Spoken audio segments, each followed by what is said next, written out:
Bill 2025, yes, passed by the Lok Sabha to be taken into consideration. Those in favor will please say aye. Those against will please say no. I think the ayes have it, the ayes have it, the ayes have it. The motion is adopted. Opposition parties strongly objected to the speed of passage, demanding the bill be sent to a standing committee or withdrawn altogether. Congress President and Leader of Opposition in Rajya Sabha, Mallikarjun Kharge, led the attack, warning that the new law would ruin the poor and urging the government to roll it back. In an emotional appeal, Kharge swore on his late mother and Mother India, saying the bill was not in the interest of India's rural poor. मैं आपको ये एक सुझाव दे रहा हूं कि मनरेगा को पुराने रूप में जारी रखिए और इसको आगे बढ़ाइए, इसको मजबूत करिए, तभी इसको एक विशेष जो स्थान मिलेगा, नहीं तो सभी गरीब लोग बर्बाद हो जाएंगे. TMC MP and party's leader in the Rajya Sabha, Derek O'Brien, accused the centre of undermining Manrega, citing West Bengal's decision to rename its state employment scheme as a counter message. As Rural Development Minister Shivraj Singh Chauhan rose to reply, opposition MPs raised slogans and later staged a walkout from the House. Responding angrily, Shivraj Singh Chauhan accused the opposition of avoiding debate and betraying Mahatma Gandhi's ideals by not allowing a reply. जैसा अमर्यादित आचरण का प्रदर्शन हुआ, कागज फाड़ के उछाले गए, आसंदी के सामने टेबलों पे चढ़ गए, क्या ये बापू जी के आदर्शों की हत्या नहीं है? अपनी बात कह लो और जब दूसरा बात कहे, जवाब दे, तो बोलने मत दो. क्या ये अनैतिक नहीं है, अमर्यादित नहीं है? मैं उनके इस कृत्य की घोर निंदा करता हूं. Defending the bill, Shivraj Singh Chauhan said Manrega had become a hub of corruption and claimed the new law is framed after stakeholder consultations. The centre says VBG Ramji bill increases guaranteed rural employment from 100 to 125 days and modernizes a 20-year-old scheme. The opposition argues that the new model removes the demand-driven nature of Manrega, making work dependent on pre-approved plans instead. Tamil Nadu Chief Minister M.K. Stalin has written to Prime Minister Modi, warning that the new law could jeopardize livelihoods and strain the centre-state relations. As the uproar continues in the parliament, the VBG Ramji bill has emerged as a fresh flashpoint between the government and the opposition, with rural livelihoods now at the centre of the political battle.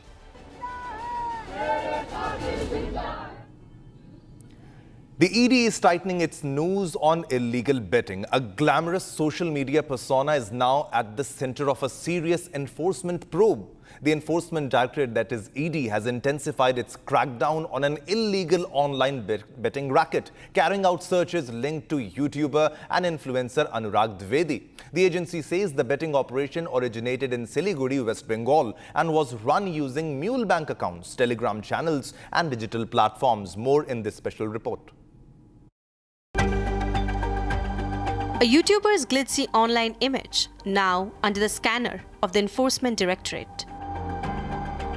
In a major crackdown on illegal online betting, the ED has carried out searches linked to influencer Anurag Dwivedi, uncovering Hawala transactions, Dubai real estate investments, and luxury cars worth crores. The Enforcement Directorate conducted searches at 9 locations in Lucknow and Unnao in connection with an illegal online betting case originating from Siliguri in West Bengal. Investigations revealed that an online betting panel was being operated from Siliguri by accused persons including Sonu Kumar Thakur and Vishal Bharadwaj. The operation allegedly used mule bank accounts, Telegram channels, and digital platforms to facilitate illegal gambling. According to the ED, YouTuber and social media influencer Anurag Dwivedi played a key and active role in promoting illegal online betting platforms. According to the agency, Anurag Dwivedi has left India and is currently residing in Dubai. Despite multiple summons, he has failed to appear before investigators. The ED also seized 4 vehicles believed to be proceeds of crime. A Lamborghini worth Rs 4.18 crores, a Mercedes, a Ford Endeavour and a Thar. What began as flashy online promotions has now spiraled into serious money laundering investigation linking illegal betting, hawala networks and foreign assets.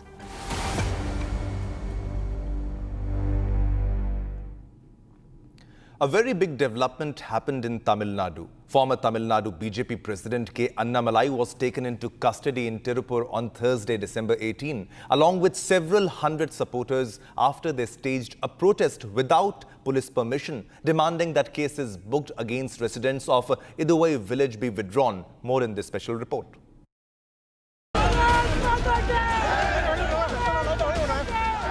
A high-voltage political drama broke out near the iconic Kumaran statue in Tirupur on Thursday. Protest turned into police action in Tirupur. Former Tamil Nadu BJP President K. Anamalai was arrested while leading a demonstration.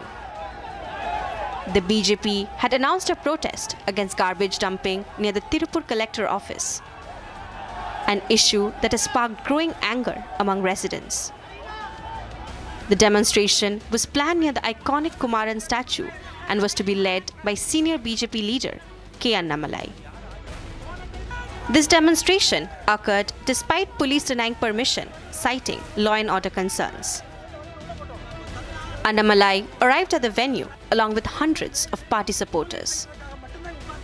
The reason for the protest traces back to December 16th, when residents of Iduvai attempted to stop garbage trucks operated by the Tirupur City Municipal Corporation from dumping waste in their locality. Following the incident, police had registered cases against villagers, triggering political backlash and public protests. He also took aim at the Tirupur Civic Administration, accusing it of mismanaging waste disposal. Anamalai claimed that the Tirupur City Corporation has turned the entire city of Tirupur into a garbage dump solely for the sake of taking commissions. With arrests made and tempers running high, the standoff over garbage dumping has turned into a larger political flashpoint. Let's move on to our next story from Maharashtra. A major political and legal development from Maharashtra. Nashik police have moved to Mumbai to serve a notice on NCP leader and former minister Manikrao Kokate after a non-bailable warrant was issued against him. The case involves illegal acquisition of government flats using forged documents. Look at this report.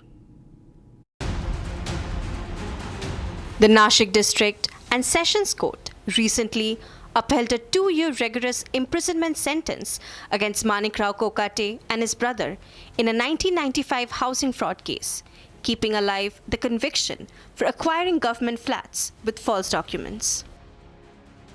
Following the decision, the court directed that an arrest warrant be issued, and the Nashik police team has now reached Mumbai to serve a notice and, if necessary, execute the warrant against Kokate.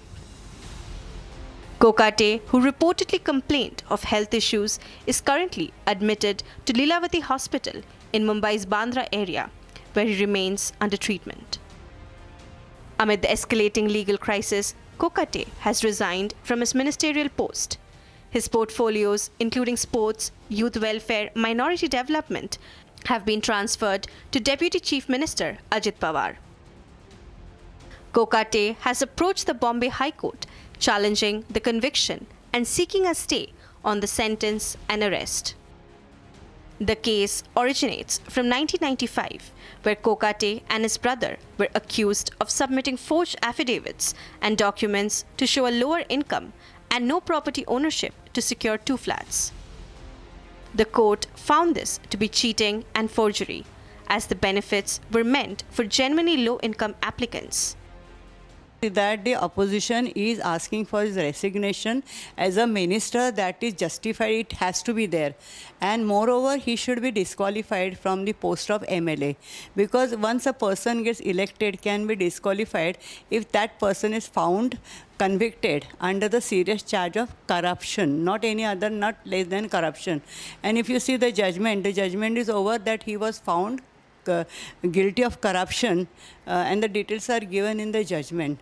Basically, I feel that the ruling party is trying to, cover up all that, keeping in mind the forthcoming election, and keeping in mind that they generally don't, take any actions against this type of people when the charges are proved.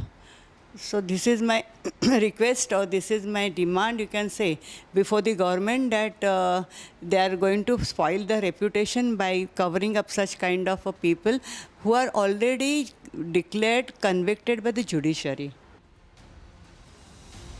Meanwhile, Kokate has approached the Bombay High Court, where the matter is scheduled to be heard.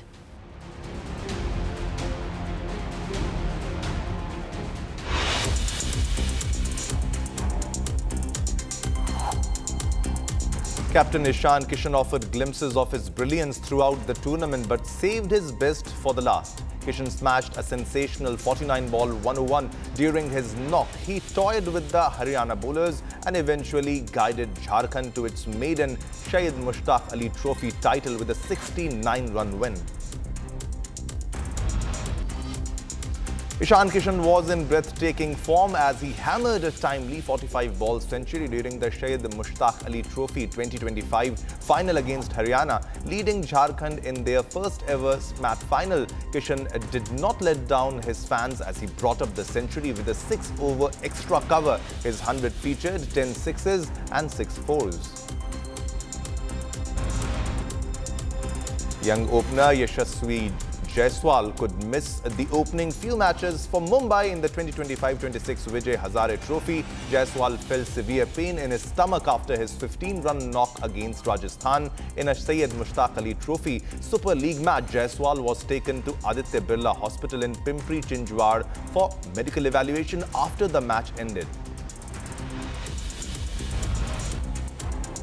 New Zealand openers Devon Conway and Tom Latham rewrote cricket history, stitching a mammoth 323-run opening partnership against West Indies at the Bay Oval on day 1 of the third test. It was the highest opening partnership in ICC World Test Championship history, surpassing Rohit Sharma, Mayank Agarwal's 317 against South Africa in 2019. Just months after leading Italy to their first ever World Cup qualification, former Australian Test opener Joe Burns has been axed as captain and left out of the squad. But that wasn't for form, but for asking for higher standards. At 36, Burns looked set to crown his comeback story by leading Italy at the World Cup. Following the abandonment of the fourth T20I between India and South Africa due to excessive fog and poor visibility, Prem Manohar Gupta, the secretary of the Uttar Pradesh Cricket Association (UPCA), said that the full ticket refund process will start soon. Gupta confirmed that arrangements are being put in place by the UPCA to ensure smooth reimbursements are done for spectators. India's footballing future was brought up in the Rajya Sabha by Congress member Jose K. Mani as he cited tiny Dutch Caribbean island Curaçao's World Cup qualification to ask Sports Minister Mansukh Mandaviya about the long-term plan for the game that is on a downward spiral.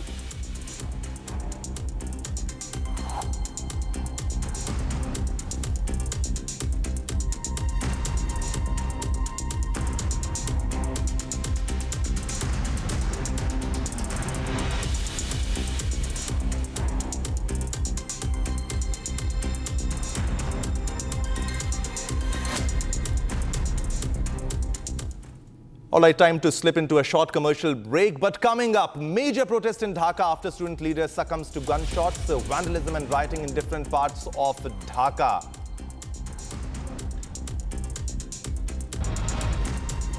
Parliament ignores India's biggest public health emergency. Debate on pollution is pushed as politicians choose to ignore the AQI emergency that affects 60% of India.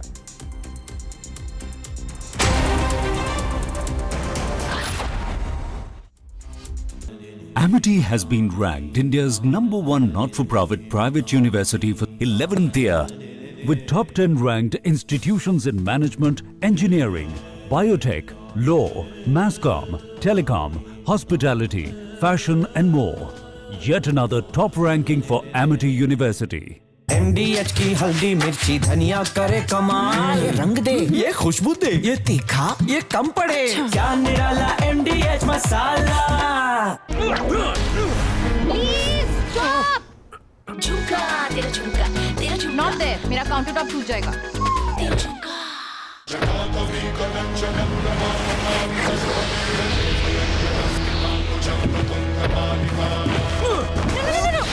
मेरी chimney टूट जाएगी। What are you doing? रानी, इस घर में कुछ है जो टूटता नहीं। ये पिलर कभी नहीं टूटेगा। रुंगटा स्टील TMT से बना। रुंगटा नहीं तो घर स्ट्रॉन्ग नहीं। रुंगटा स्टील TMT बार एकदम सॉलिड।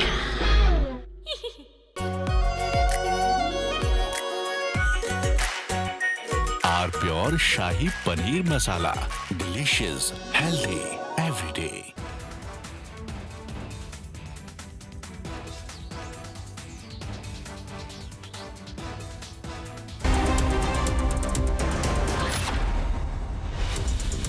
दादी के हाथों का जादू और खुशबू से महकता घर, माँ की मुस्कुराहट और खाने की सुगंध। MDH गरम मसाला, क्योंकि हर रिश्ता है स्वाद से जुड़ा। केसरिया से मन जोगी हुआ रे, दिल झूमे देखो मतवारा हुआ रे। केसरिया से मन जोगी हुआ। हर पल मनाओ केसरी त्योहार। विमल, बोलो जुबान केसरी। थोड़े में ज्यादा स्वाद, यही तो है इसकी खास बात। वाओ मामा, क्या स्वाद है। अरे मेरे राजा, मसाला। ये है सीक्रेट रेसिपी MDH का जीरा सिप जल जीरा मसाला।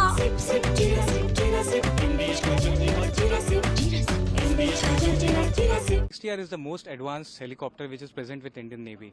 It's an all-weather aircraft which can operate by day and night both.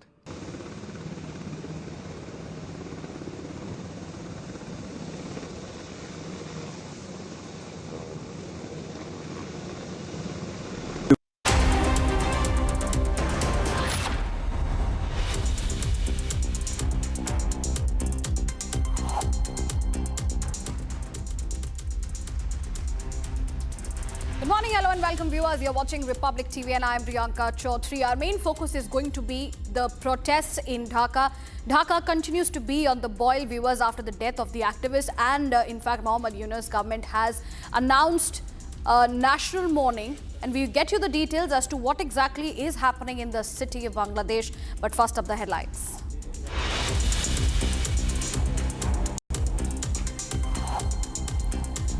Major protest in Dhaka after student leader succumbs to gunshots, vandalism and rioting in different parts of the city.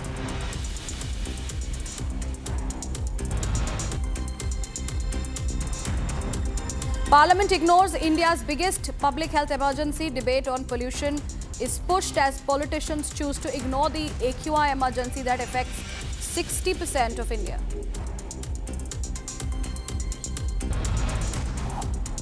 Campaign to save the Aravalis gathers steam. National concern over redefining Aravali mountain range that protect all of North India.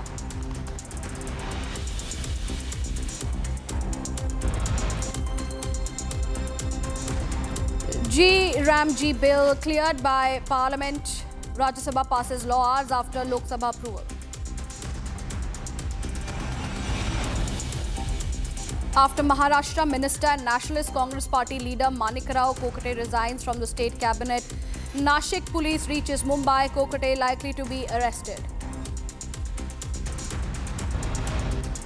US to release decades of government records on notorious sex offender Jeffrey Epstein, likely today under the transparency law.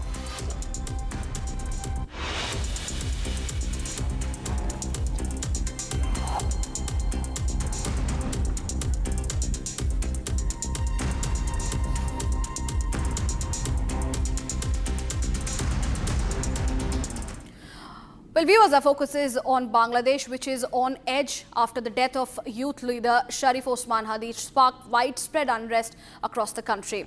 Hadi, a prominent face of the 2024 students' uprising and spokesperson of the Inqilab Mancha, died after being shot during an election campaign in Dhaka. His death has triggered violent protests, attacks on media houses and heightened security as the interim government appeals for calm. Here's more on the story. Take a look. Bangladesh has been plunged into unrest following the death of youth leader Sharif Osman Hadi, triggering anger and protests across the country.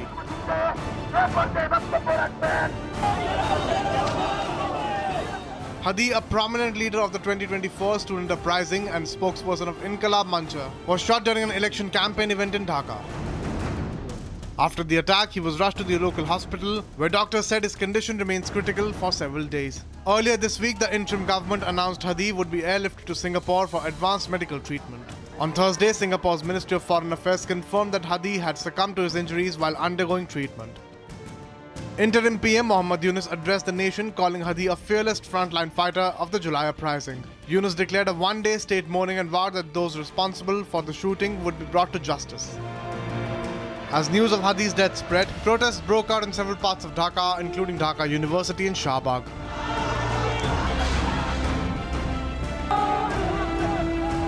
Angry demonstrators vandalized and set fire to the offices of leading newspapers Pratham and the Daily Star.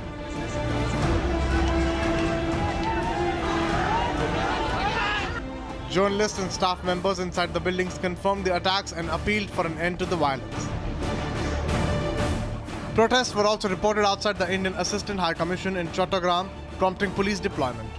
Security forces remain on high alert as authorities urge calm amid fears of further unrest.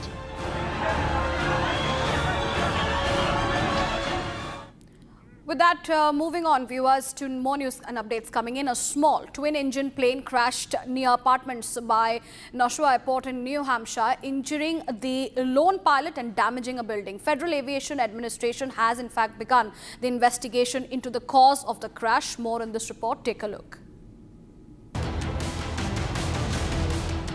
A quiet residential neighborhood of New Hampshire was shaken on a Wednesday afternoon after a small aircraft crashes into a condominium complex.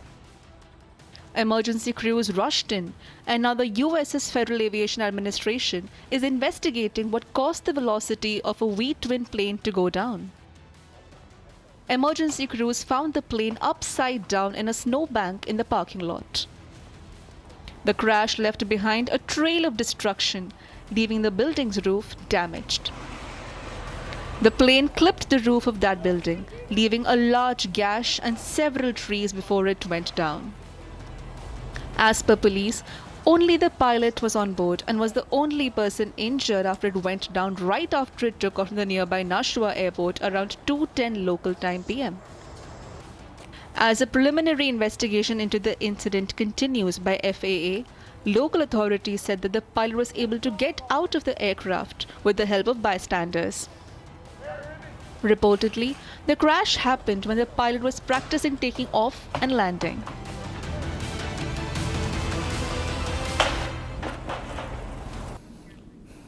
And moving on, viewers, to more news and updates coming in this time in terms of the aftermath of the shooting at Brown University. A memorial was held to honor those whose lives were lost. Here's a quick report of everything we know so far. With the Brown University shooter still on the loose, questions are swirling about how the gunman was able to access a school building and kill 2 people while injuring 9 others. Residents have expressed concern over the shooter on the loose as they agonize over how the shooter is still in the midst. I walk down the street almost every day to go get lunch on there or something like that. So it makes me very uneasy, that he was walking around this area. So they have footage from about like 2 o'clock. And during that time, I drove, this is the one, I almost never drive to go to Thayer, but this time I drove to Thayer. So I probably drove right by the guy. The attack killed 2 students and wounded 9 others and happened in a first-floor classroom in an older part of the engineering building. Students of the university have now started to speak about the incident. One student spoke of how she barely evaded the fiasco as she heard the alarm before she took off for college that fated day. I wasn't there that day. I was planning to go to Rock Library to study, like for my finals that day, but just before I stepped out of my door, I just got the alarm, so I didn't go. About 200 people gathered at a campus church service to honor the victims. At the memorial, fellow Brown University students, still shaken up in the shooting's aftermath, spoke in appreciation of all those who showed up in solidarity and support. I could feel the warmth, like, of the whole Brown community and all the people who cares about the Brown community and the people who died.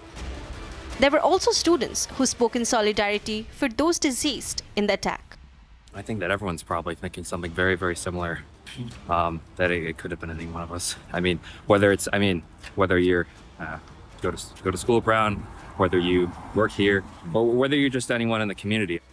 As investigations and search operations continue into the shooting, the latest development, tracked, states a new person of interest to have emerged since the first one was released, but little information about them is known yet.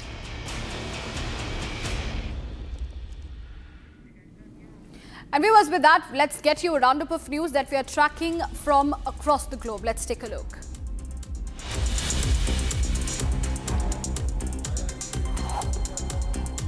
Ukraine's President Volodymyr Zelensky arrived in Poland after meeting with EU leaders in Brussels, where discussions focused on using frozen Russian assets to fund Ukraine's military and economic needs. At the summit, Belgium and its Prime Minister faced political tensions over potential Russian retaliation in courts or otherwise. Zelensky acknowledged the risk but stressed Ukraine's right to the funds, saying the country faces greater dangers as Russia continues its destruction. British Prime Minister Keir Starmer appointed Christian Turner as the new UK ambassador to the United States, replacing Peter Mandelson, who was sacked over ties to convicted sex offender Jeffrey Epstein. Turner, currently the UK's permanent representative to the UN, is a veteran diplomat with experience as political director at the Foreign Office and High Commissioner to Pakistan and Kenya. Starmer said Turner's expertise will strengthen the special UK-US relationship amid the global tensions. American rapper Wiz Khalifa was sentenced to 9 months in jail by a Romanian court for drug possession, stemming from his performance at the Beach Please Festival in Costinești in July 2024. He was found with over 18 grams of cannabis and reportedly smoked some on stage as well. Romania's court initially fined him $830, but prosecutors successfully appealed for a harsher sentence. It remains unclear if authorities will seek his extradition from the US. President Donald Trump signed an executive order that could reclassify marijuana from a Schedule 1 to Schedule 3 drug, easing restrictions and promoting medical research. The change wouldn't legalize recreational use but could reduce federal regulations and taxes on cannabis. Trump cited support from patients in pain, while some Republican senators opposed the move. The order also expands access to CBD, including a Medicare program for older adults, and aims to accelerate the DEA's review process. A Cessna C-550 business jet crashed while landing at Statesville Regional Airport in North Carolina on Thursday, killing multiple people and sparking a large fire. The golfers nearby at Lakewood Golf Club witnessed debris falling on the course. The FAA and NTSB are investigating. The plane had taken off earlier from the airport and was returning from a planned flight from Sarasota, Florida to the Bahamas before its final stop in the Statesville.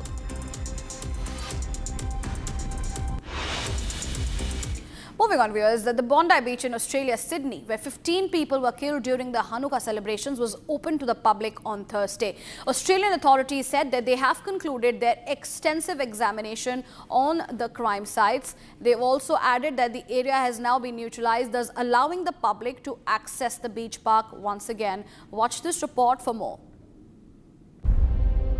The park in the surrounding area of the Bondi beach, where 15 people were killed in a massacre, was reopened to public on Thursday. Police authorities say that extensive examination and analysis were conducted at the site and added that they have now concluded the case. The authorities have also asked the people who had parked their vehicles in the crime scene areas to remove them. The Bondi Beach massacre has sparked a conversation about anti-Semitism across Australia. According to the investigation, the suspects, who were identified as a father-son duo who were inspired by the Islamic State group. Australia's Prime Minister Anthony Albanese has proposed a new strict law to tackle hate and radicalization. Under the law, religious or community leaders who preach and encourage violence would face the toughest punishment. The government also wants to designate certain organizations into hate groups and allow judges to impose stricter punishments if online threats or harassments are motivated by hate. The announcement was followed by the Australian Prime Minister's pledge to tighten gun laws in Australia, which already has some of the toughest firearms regulations in the world. The state leaders also promised to follow stricter laws in the firearms and public gatherings. On the other side, police and authorities are carrying out the investigation on the massacre as Jewish people mourn the victims. Viewers, moving on, next up, let's get you a roundup of news that we are tracking in terms of what's happening with the businesses and the markets. Let's take a look.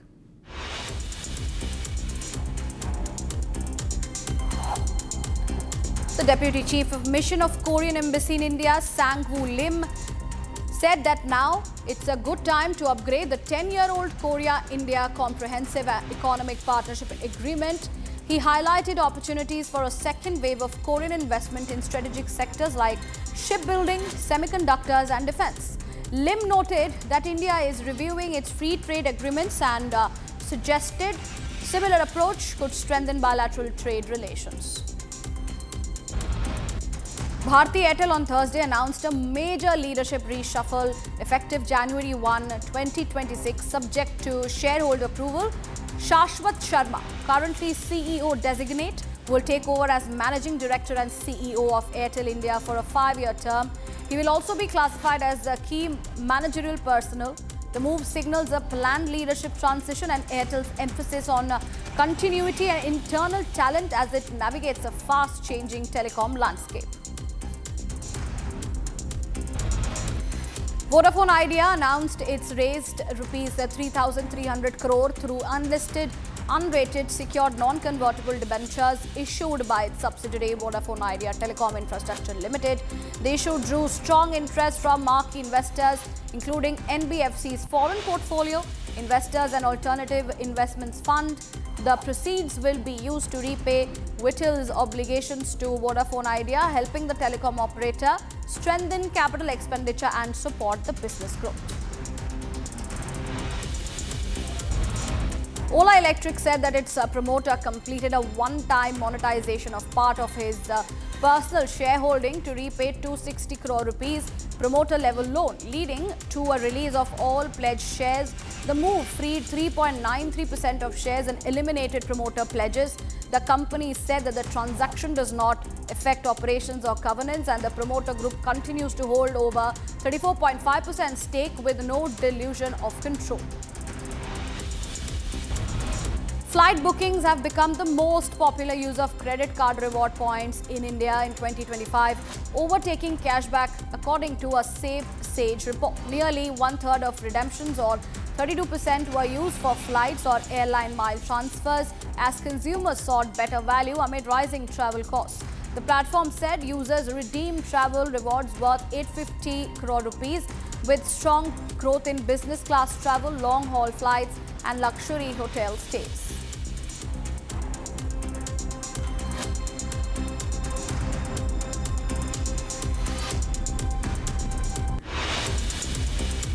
Moving on, viewers, Bolivia is witnessing a major economic shake-up after President Rodrigo Paz scrapped fuel subsidies that had been in place for nearly 2 decades. In a nationally televised address, the president announced fuel price hikes of up to 100%, triggering immediate public reaction across the country. While defending the move as necessary economic reform, Paz also unveiled compensation measures, including a salary hike to soften the blow on citizens. Here's a full story. Take a look. Bolivia has officially ended fuel subsidies that supported consumers for nearly 20 years. President Rodrigo Paz announced the decision in a televised address late Wednesday night. Declaramos la emergencia económica, financiera, energética y social porque Bolivia no podía seguir funcionando con normas de los últimos 20 años. Normas de saqueo en una situación absolutamente irracional. Después del despilfarro de nuestro gas, el engaño del litio o de la supuesta industrialización. Fuel prices shot up immediately, with gasoline nearly doubling overnight. A liter of gasoline rose from 3.7 to almost 7 Bolivianos. Diesel prices surged even higher, jumping to nearly 10 Bolivianos per liter. President Paz defended the move, calling old subsidies poorly designed and unsustainable. He said the reforms aim to bring fairness, transparency and proper redistribution. La quita de subsidios mal diseñados del pasado no significa abandono, significa orden, justicia, redistribución real, clara y transparente. Los subsidios que se usaron para esconder el saqueo no volverán a condenar a Bolivia. To ease public pressure, the government announced a 20% wage hike. Existing bonuses for students and the elderly will also be increased. A new compensation bonus has been promised for informal sector workers. Despite earlier pledges of gradual price hikes, the government opted for a sharp increase. Gas stations in La Paz temporarily halted sales as the new prices took effect.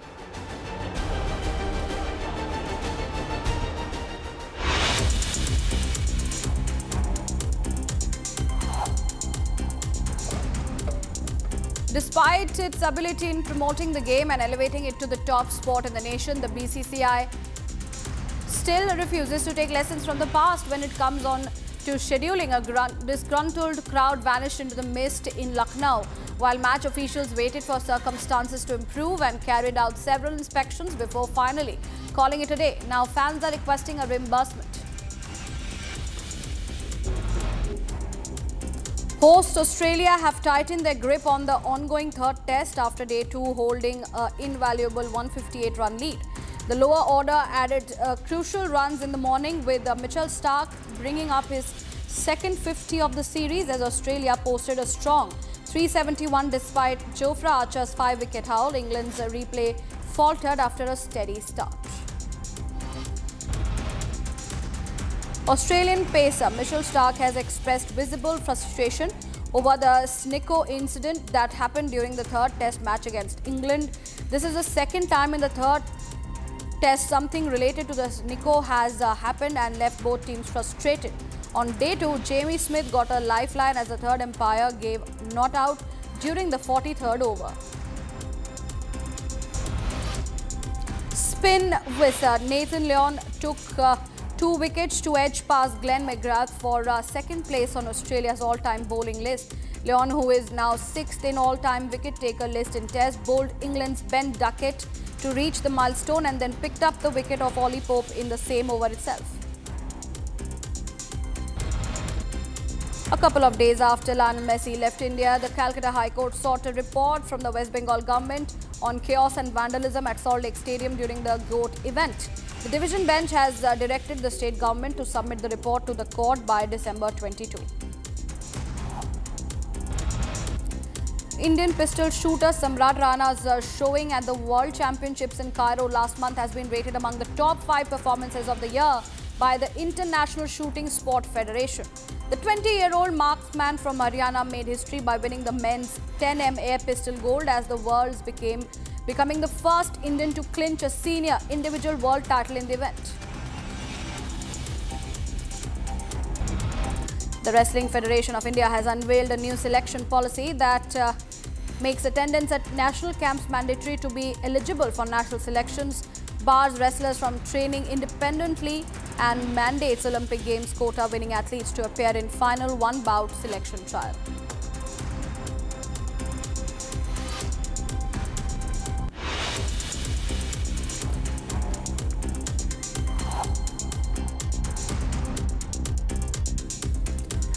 Moving on, viewers, a major political and legal development from Maharashtra, where Nashik police have moved to Mumbai to serve a notice on NCP leader and former minister Manikarav Kokate after non-bailable warrant was issued against him. The case involves illegal acquisition of government flats using forged documents. Take a look.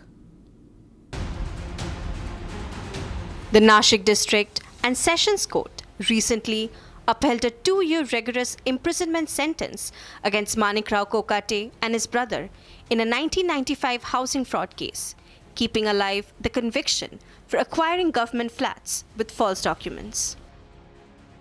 Following the decision, the court directed that an arrest warrant be issued, and the Nashik police team has now reached Mumbai to serve a notice and, if necessary, execute the warrant against Kokate. Kokate, who reportedly complained of health issues, is currently admitted to Lilavati Hospital in Mumbai's Bandra area, where he remains under treatment. Amid the escalating legal crisis, Kokate has resigned from his ministerial post. His portfolios, including sports, youth welfare, minority development, have been transferred to Deputy Chief Minister Ajit Pawar. Kokate has approached the Bombay High Court challenging the conviction and seeking a stay on the sentence and arrest. The case originates from 1995, where Kokate and his brother were accused of submitting forged affidavits and documents to show a lower income and no property ownership to secure 2 flats. The court found this to be cheating and forgery, as the benefits were meant for genuinely low-income applicants. That the opposition is asking for his resignation as a minister, that is justified, it has to be there. And moreover, he should be disqualified from the post of MLA, because once a person gets elected, can be disqualified if that person is found convicted under the serious charge of corruption, not any other, not less than corruption. And if you see the judgment is over that he was found guilty of corruption, and the details are given in the judgment. Basically, I feel that the ruling party is trying to, cover up all that, keeping in mind the forthcoming election, and keeping in mind that they generally don't, take any actions against this type of people when the charges are proved. So this is my request, or this is my demand, you can say, before the government, that they are going to spoil the reputation by covering up such kind of people who are already declared convicted by the judiciary. Meanwhile, Kokate has approached the Bombay High Court, where the matter is scheduled to be heard.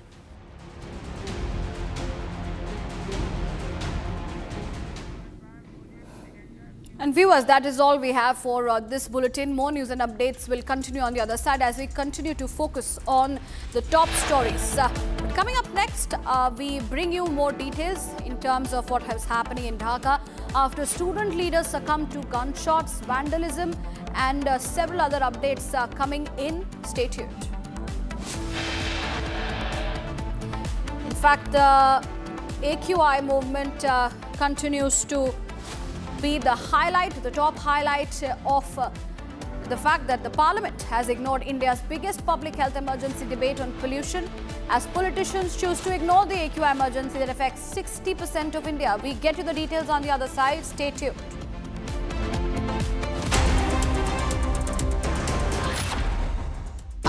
Pure सूजी pasta उबालो मिलाओ और खाओ 8 minute में तैयार क्या test है सबका राजा हार्डकोर मसाला Amity has been ranked India's #1 not-for-profit private university for 11th year with top 10 ranked institutions in management, engineering, biotech, law, masscom, telecom, hospitality, fashion and more.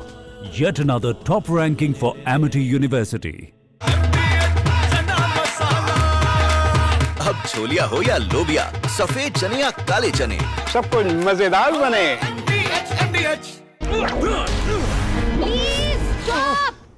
झुमका तेरा झुमका नॉट देयर मेरा काउंटर टॉप टूट जाएगा तेरा झुमका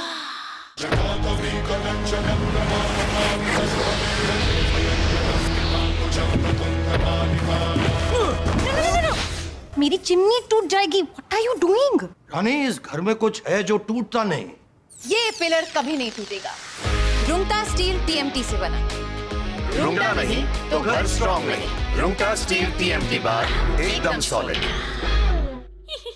थोड़े में ज्यादा स्वाद यही तो है इसकी खास बात वाओ मामा क्या स्वाद है अरे मेरे राजा मसाला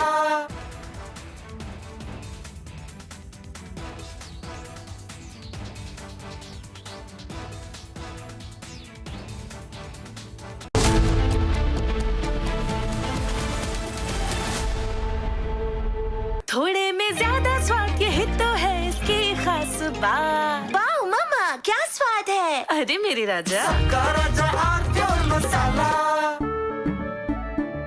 केसरिया से मन जोगी हुआ रे दिल झूमे देखो मतवारा हुआ रे केसरिया से मन जोगी हर पल मनाओ केसरी त्योहार विमल बोलो जुबान केसरी MDH की देगी मिर्च देगी मिर्च का तड़का अंग अंग फड़का MDH की देगी मिर्च आर प्योर सूजी पास्ता उबालो मिलाओ और खाओ 8 मिनट में तैयार क्या टेस्ट है सबका राजा आर प्योर मसाला XTR is the most advanced helicopter which is present with Indian Navy. It's an all-weather aircraft which can operate by day and night both.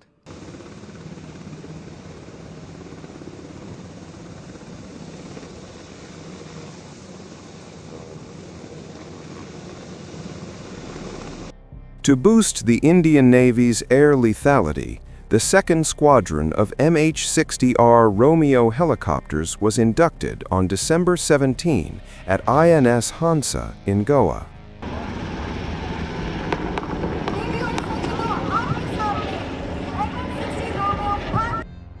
The Romeo helicopter is equipped with A-1 Advanced Precision Kill Weapon System rockets and missiles. It is also capable of firing torpedoes. The self-protection suite on the helicopter comprises chaff and infrared flares, which can be deployed automatically. From Asia's largest news headquarters, setting the agenda for Bharat.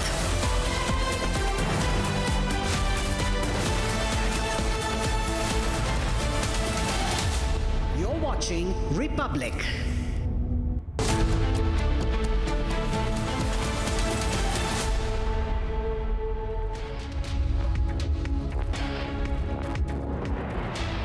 Hello viewers, a very good morning. Well, I'm breaking up Shivangi Shukla, getting you the latest coming in. A major concern continues over the toxic air quality in the national capital. We'll get you all those details, but the headlines first. Let's get started.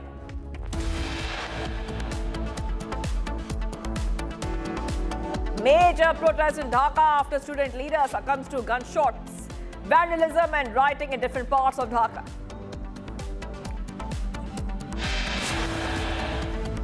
Parliament ignores India's biggest public health emergency. Debate on pollution is pushed as politicians choose to ignore the AQI emergency that affects 60% of India.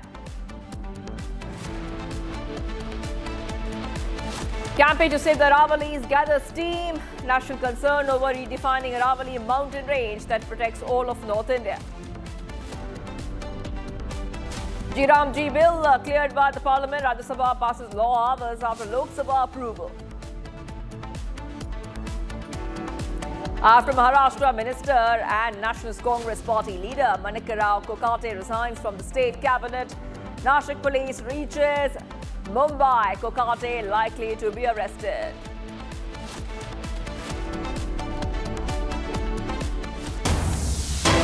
Some breaking news is coming in.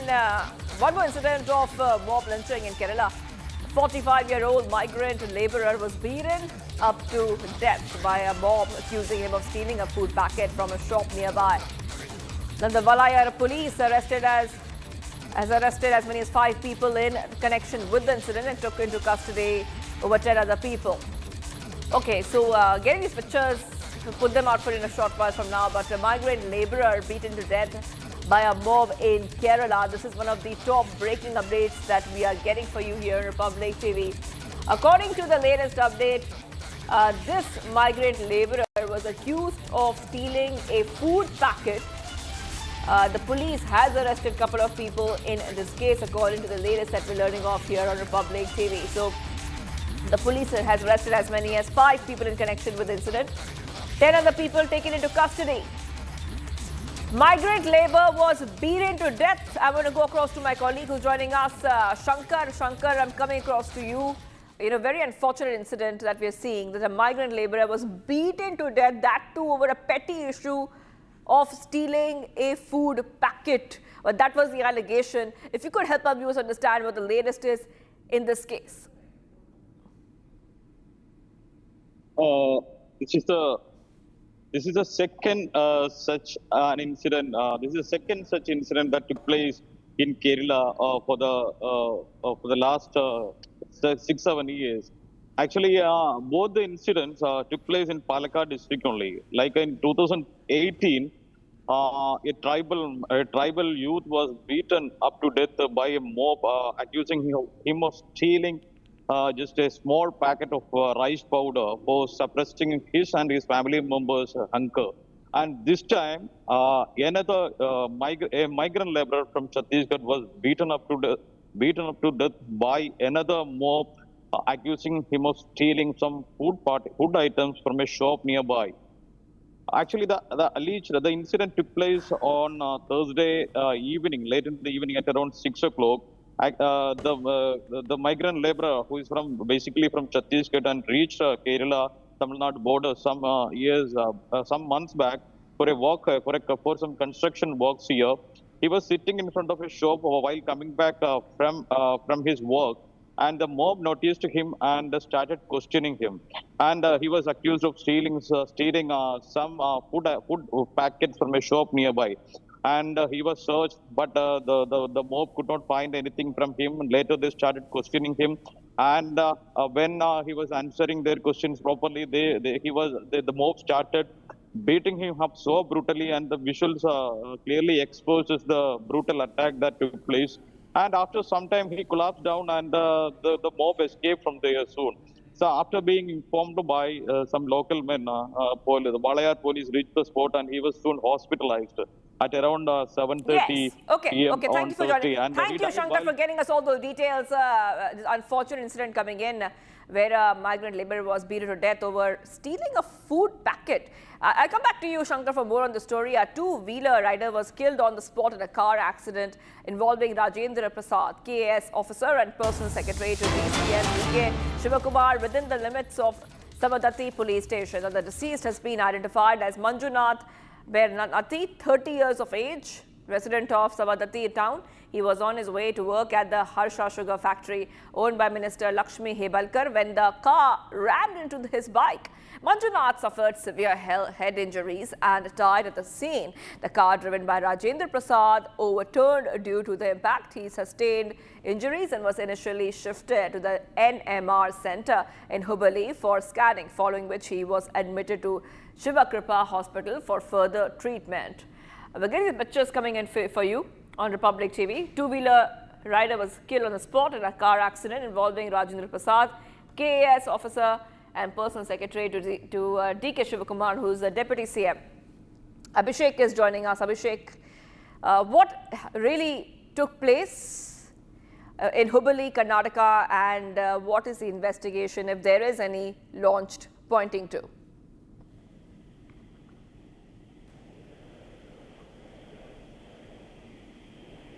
Can you hear me, Abhishek?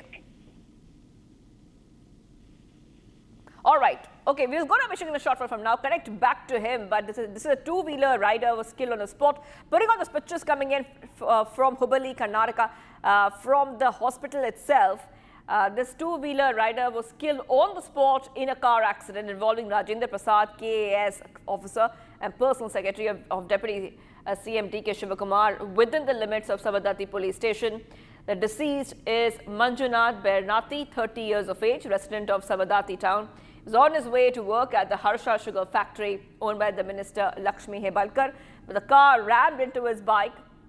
Manjunath suffered severe head injuries and died at the scene. The car driven by Rajendra Prasad overturned due to the impact.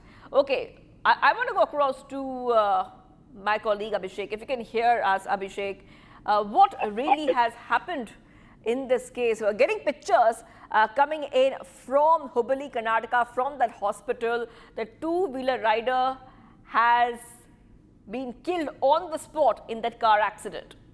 Indeed, Shivangi, when the D.K. Shivkumar's officers were en route to Hubballi, the personal staff of D.K. Shivkumar, Rajendra Prasad, Dr. Rajendra Prasad, who was an IAS officer who was believed to have been in the car driving himself. Due to the overspeeding or the loss of control on the vehicle, he had to ram into a two-wheeler which claimed the life of rider immediately at the spot, and he has been admitted to the local hospital, at the government hospital as of now. D.K. Shivkumar, the Deputy Chief Minister, have already visited to make sure that all the staff within the car are fine, and he's taking the details of all the officials and the persons who were in the car during the accident. So we will have to see what might be the actual reason for this accident. But however, we have been informed that it was due to overspeeding and loss of control that this incident or the accident has happened, where life of a two-wheeler rider has been claimed. He was on his route to the sugar factory in Hubballi. So we will have to wait for more time for much more updates. Shivangi. All right. Thank you for getting us all those details. I will be coming back to you, Abhishek, for more.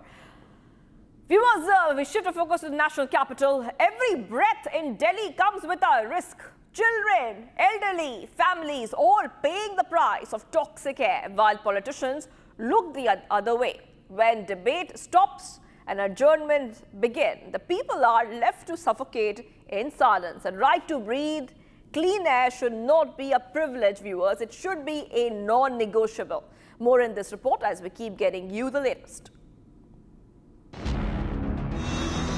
This is not fog. This is not a winter haze. This is Delhi breathing poison yet again. From severe to hazardous, the numbers are alarming. Yet, the lawmakers choose to look the other way. From renaming Manrega to VBG Ramji, MNREGA का बदलने का या नाम बदलने का नहीं है, ये अपने हकूक है, राइट टू वर्क, ये जो हक हमने दिया था उस हक को छीन ले रहे हैं। मैंने आग्रह किया कि मैं आपके एक एक प्रश्न का उत्तर दूंगा, लेकिन जैसा अमर्यादित आचरण का प्रदर्शन हुआ, कागज फाड़ के उछाले गए, आसंदी के सामने टेबलों पे चढ़ गए, क्या ये बापू जी के आदर्शों की हत्या नहीं है? To vote chori outrage, the parliament has debated it all, except the biggest health emergency.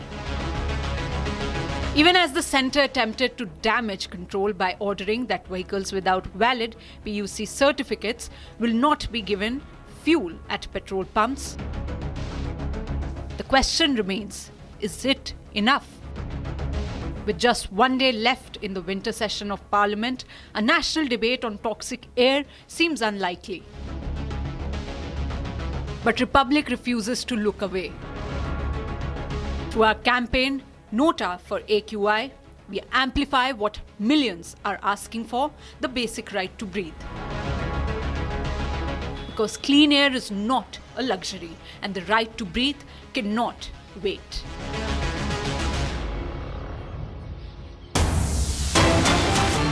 Police crack down, viewers, on drug mafia in Jammu and Kashmir. We see that action against the drug mafia are part of a major non-kinetic campaign targeting the terror ecosystem. Security agencies suspect that money generated from drug trafficking is being used to fund terrorist activities Late night police action carried out in the Padder area of Kishtwar district and raids conducted on abandoned homes located along the banks of the Chenab River. Police have searched more than a dozen houses in that area. And we have got those visuals for you as well. This operation was led by an officer of the Deputy SP rank. Okay, so crackdown on drug mafia in Jammu and Kashmir. Getting these pictures coming in. This is a major crackdown action against a drug mafia, part of a major non-kinetic campaign targeting the terror ecosystem. Okay, let's go straight across to my colleague who's joining us, Gursimran. You know, this is not just about cracking down on the drug mafia. It's also about squeezing out and finding the terror ecosystem which is hiding behind narcotics and drugs. Yes, Shivangi, you have mentioned absolutely right that it is not only the drug mafia that is being acted upon by the Jammu and Kashmir police, but this is a part of a larger non-kinetic crackdown that has begun. We have seen that prior to when the Faridabad module was busted, there was a major crackdown. The largest ever non-kinetic crackdown was launched on the ecosystem of the terrorism. And here what we are witnessing that in the Padder area of the Kishtwar, the teams led by the Deputy SP Vijay Bhagat, they are carrying out the intensified searches. These are at the abandoned homes that are close to the banks of the river Chenab, that the cops, they have to actually cross the river Chenab on the boats and then to reach the other side, and they are carrying out the searches in this very area. What we are getting to know that there are credible input with the intelligence agencies that the drug mafia that is using this entire ecosystem to sell the narcotics, that money is being funneled through different channels into this ecosystem of terrorism, that is at a low level or at a higher level. It is actually furthering the terrorism in Jammu and Kashmir, and that is why this decision was taken that in a phased manner the non-kinetic operations will intensify. Yesterday also we have seen that the LG Manoj Sinha has said that the operations needs to intensify, the kinetic operation as well as the ecosystem of terrorism, that also needs to be wiped out. So to completely wipe out all the supporting wings of the terrorism in Jammu and Kashmir, a major crackdown is continuing, and here the drug mafia is completely being gone. Jammu and Kashmir police is going full throttle against this drug mafia so that this supply chain of the drug, it can be disrupted, and those actually trying to get money and then use it against the sovereignty of the country, that can also be got hold of. That's right. Also, our viewers understand about the joint operations which are also being conducted simultaneously, Gursimran, when it comes to making sure that these terror networks are absolutely being squeezed out of any life. We know that especially post Operation Sindoor, Jammu and Kashmir has really tightened its security. Yes, you have rightly mentioned that the security grid has been strengthened, and when it comes to the non-kinetic operation, these are completely actually focused on the complete wipeout of the terror ecosystem that is operational in Jammu and Kashmir. This terror ecosystem does not only mean those holding the weapons or those who are supporting those holding weapons, but also using the literature, those who are trying to glorify the Pakistan-based terrorism or furthering their ideology, or those who are in the name of the religion are trying to further the ideology or radicalizing the youth. Because yesterday, if you see the arrest of Yasir Ahmed Dar, the 9th accused in the Delhi bombing case, he has also pledged allegiance that he will be carrying out the self-sacrificial operation. That means he is going to be suicide bomber. So that was the level of radicalization that Maulvi Irfan has done on the name of the religion. So what all this is being done by the Pakistani proxies in Jammu and Kashmir so that they can actually destroy the youth of Jammu and Kashmir and actually radicalize them to wage a war against the Union of India. That is being worked upon by the agencies. This is the intel agencies as well as the executing agencies that are working round the clock to ensure that these threats are neutralized and any attempt of the adversary can be foiled well within time. All right, thank you, Gursimran, for getting us all those details. A major crackdown on the drug mafia in Jammu and Kashmir, viewers. Moving ahead, viewers, a major political and legal development from Maharashtra. Nashik police has moved to Mumbai to serve notice on NCP leader and former minister Manikara Kokate after a non-bailable warrant was issued against him. The case involves illegal acquisition of government flats using forged documents. Take a look. The Nashik District and Sessions Court recently upheld a 2-year rigorous imprisonment sentence against Manikara Kokate and his brother in a 1995 housing fraud case, keeping alive the conviction for acquiring government flats with false documents. Following the decision, the court directed that an arrest warrant be issued, and the Nashik police team has now reached Mumbai to serve a notice and, if necessary, execute the warrant against Kokate. Kokate, who reportedly complained of health issues, is currently admitted to Lilavati Hospital in Mumbai's Bandra area, where he remains under treatment. Amid the escalating legal crisis, Kokate has resigned from his ministerial post. His portfolios, including sports, youth welfare, minority development, have been transferred to Deputy Chief Minister Ajit Pawar. Kokate has approached the Bombay High Court, challenging the conviction and seeking a stay on the sentence and arrest. The case originates from 1995, where Kokate and his brother were accused of submitting forged affidavits and documents to show a lower income and no property ownership to secure 2 flats. The court found this to be cheating and forgery, as the benefits were meant for genuinely low-income applicants. That the opposition is asking for his resignation as a minister, that is justified, it has to be there. And moreover, he should be disqualified from the post of MLA, because once a person gets elected, can be disqualified if that person is found convicted under the serious charge of corruption, not any other, not less than corruption.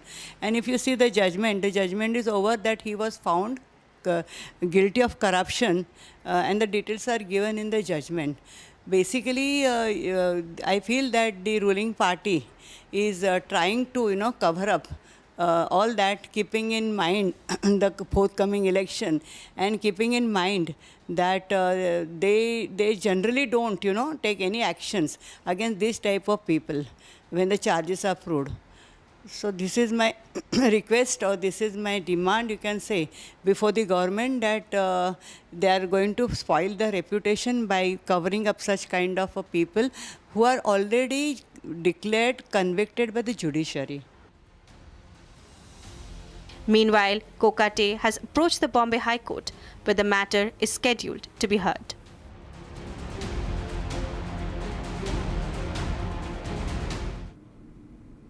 A Supreme Court ruling on the definition of Aravali Hills has now sparked protests and environmental concern. The new definition could strip legal protection from large parts of the Aravali range, increasing the risk of mining, environmental damage and water stress across North India. Here's a closer look at why the verdict has become a major ecological and security concern.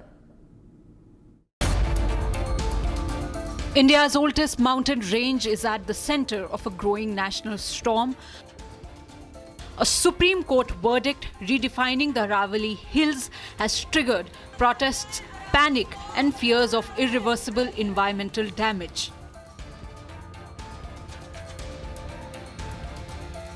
On November 20th, the Supreme Court accepted a new definition proposed by the Union Environment Ministry, saying only landforms rising 100 meters or more above the surrounding terrain will now be legally recognized as Aravali Hills.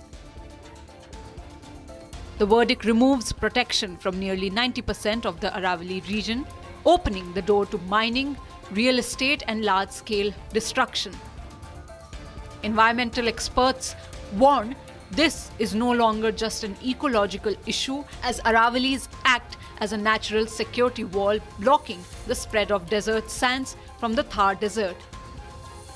These hills help reduce extreme heat and protect the climate across the region. Lower ridges, now excluded, play a crucial role in groundwater recharge, dust control and temperature regulation, especially for Delhi NCR. But removing these natural barriers will worsen air pollution, intensify heat waves and accelerate water scarcity for millions in Rajasthan, Haryana and NCR. The Aravalis are not just hills, they are the green lungs of North India, a climate shield, a water source and frontline defense against environmental collapse. Once these ancient hills are lost, the damage may be permanent and the cost national. A major political storm has erupted in Parliament after the government pushed a bill to replace the Megnerga That's right, the UPA-era rural employment scheme with new law named the Viksit Bharat Guarantee for Employment and Livelihood Mission Rural, or also called VBG Ramji for short. Now, passed within just 2 days amid walkouts, protests and post-midnight voting, the bill has drawn fierce opposition criticism over the removal of Mahatma Gandhi's name and alleged dilution of employment guarantees. Now, the government, however, says that the overhaul is long due. And here's a story on as we track what is happening in the Mangrega replacement controversy.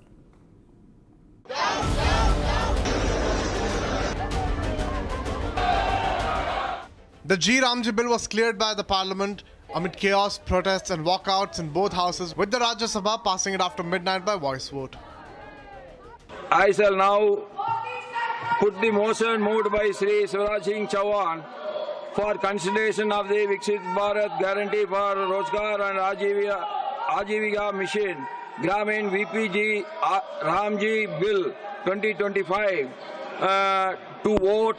The question is that the Viksit Bharat Guarantee for Rozgar and Ajivika Mission Gramin VBG Ramji Bill 2025 yes, passed by the Lok Sabha to be taken into consideration. Those in favor will please say aye. Those against will please say no. I think the ayes have it, the ayes have it, the ayes have it. The motion is adopted. Opposition parties strongly objected to the speed of passage, demanding the bill be sent to a standing committee or withdrawn altogether. Congress President and Leader of Opposition in Rajya Sabha, Mallikarjun Kharge, led the attack, warning that the new law would ruin the poor and urging the government to roll it back. In an emotional appeal, Kharge swore on his late mother and Mother India, saying the bill was not in the interest of India's rural poor. मैं आपको ये एक सुझाव दे रहा हूं कि मनरेगा को पुराने रूप में जारी रखिए और इसको आगे बढ़ाइए, इसको मजबूत करिए, तभी इसको एक विशेष जो स्थान मिलेगा, नहीं तो सभी गरीब लोग बर्बाद हो जाएंगे.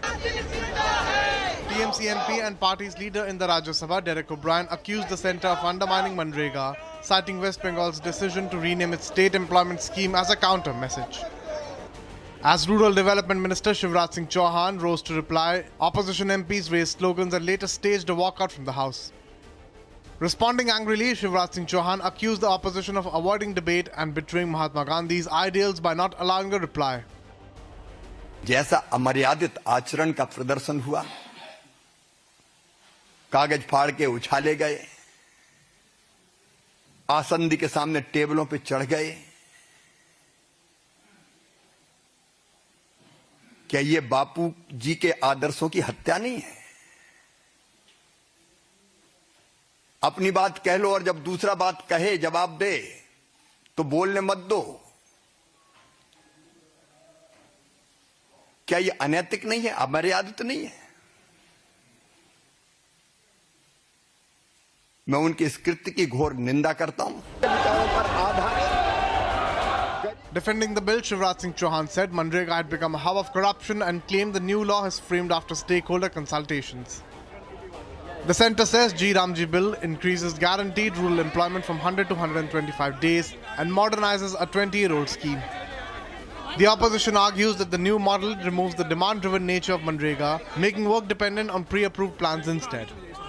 Tamil Nadu Chief Minister M.K. Stalin has written to Prime Minister Modi, warning that the new law could jeopardize livelihoods and strain the centre-state relations. As the uproar continues in the Parliament, the VBG Ramji bill has emerged as a fresh flashpoint between the government and the opposition, with rural livelihoods now at the centre of the political battle.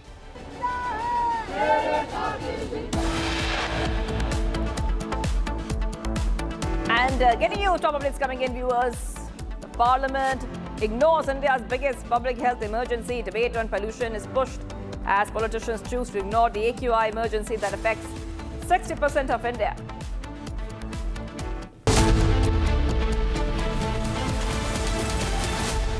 Powered by Century Ply Club Prime. Raho befikar. Amity has been ranked India's #1 not-for-profit private university for 11th year, with top 10 ranked institutions in management, engineering, biotech, law, masscom, telecom, hospitality, fashion and more. Yet another top ranking for Amity University.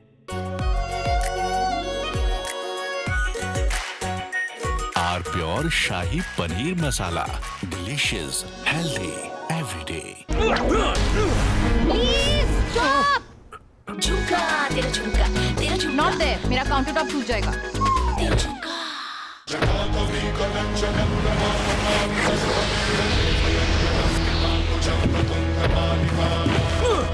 No. मेरी chimney टूट जाएगी. What are you doing? रानी, इस घर में कुछ है जो टूटता नहीं. ये पिलर कभी नहीं टूटेगा. रुंगटा स्टील TMT से बना. रुंगटा नहीं तो घर स्ट्रॉन्ग नहीं. रुंगटा स्टील TMT बार एकदम सॉलिड. दादी के हाथों का जादू और खुशबू से महकता घर, माँ की मुस्कुराहट और खाने की सुगंध. MDH गरम मसाला, क्योंकि हर रिश्ता है स्वाद से जुड़ा.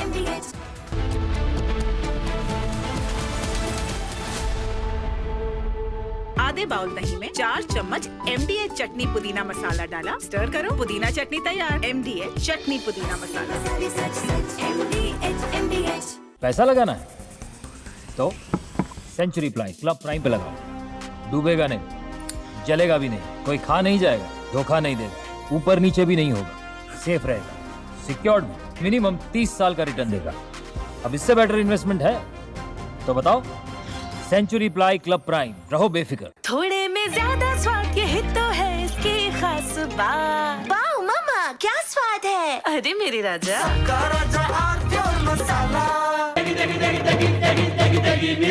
MDH की देगी मिर्च.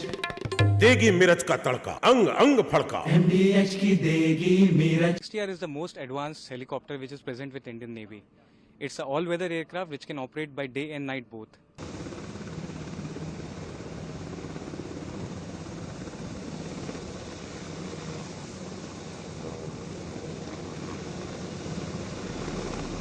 To boost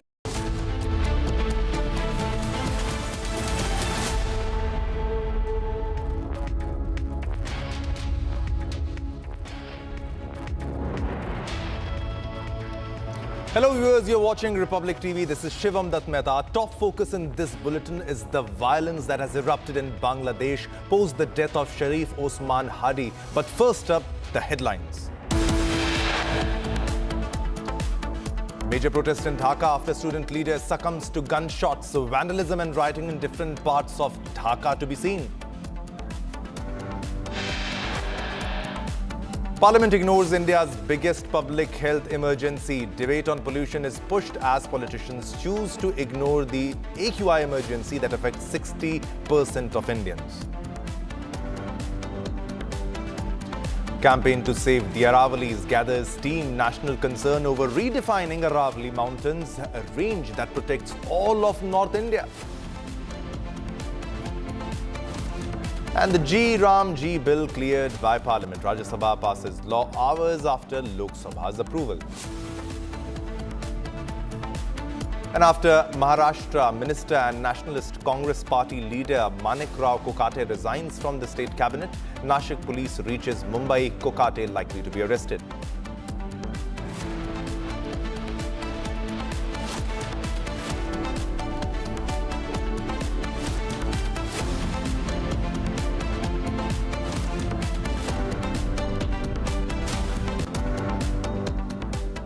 All right, viewers, let's begin with our top story that's coming in from Bangladesh. Now, Bangladesh has witnessed a fresh wave of unrest late Thursday night after the death of Inqilab Mancha spokesperson convener Sharif Osman Hadi, with protests spiraling into violence across parts of the capital. Now, also, offices of two of the country's leading famous newspapers, the Daily, the Pratham Alu, and the Daily Star were attacked and vandalized and set on fire by the protesters. Now, according to local reports, demonstrations that began at Shahbag following confirmation of Osman Hadi's death escalated around midnight. Now, protesters ran from Shahbag and forced their way into the Pratham Alo office, where they vandalized the premises. They even threw papers and computers onto the floor and set the documents ablaze. Now, these are the two pictures. Once during the attack, when Pratham Alo office, which is a famous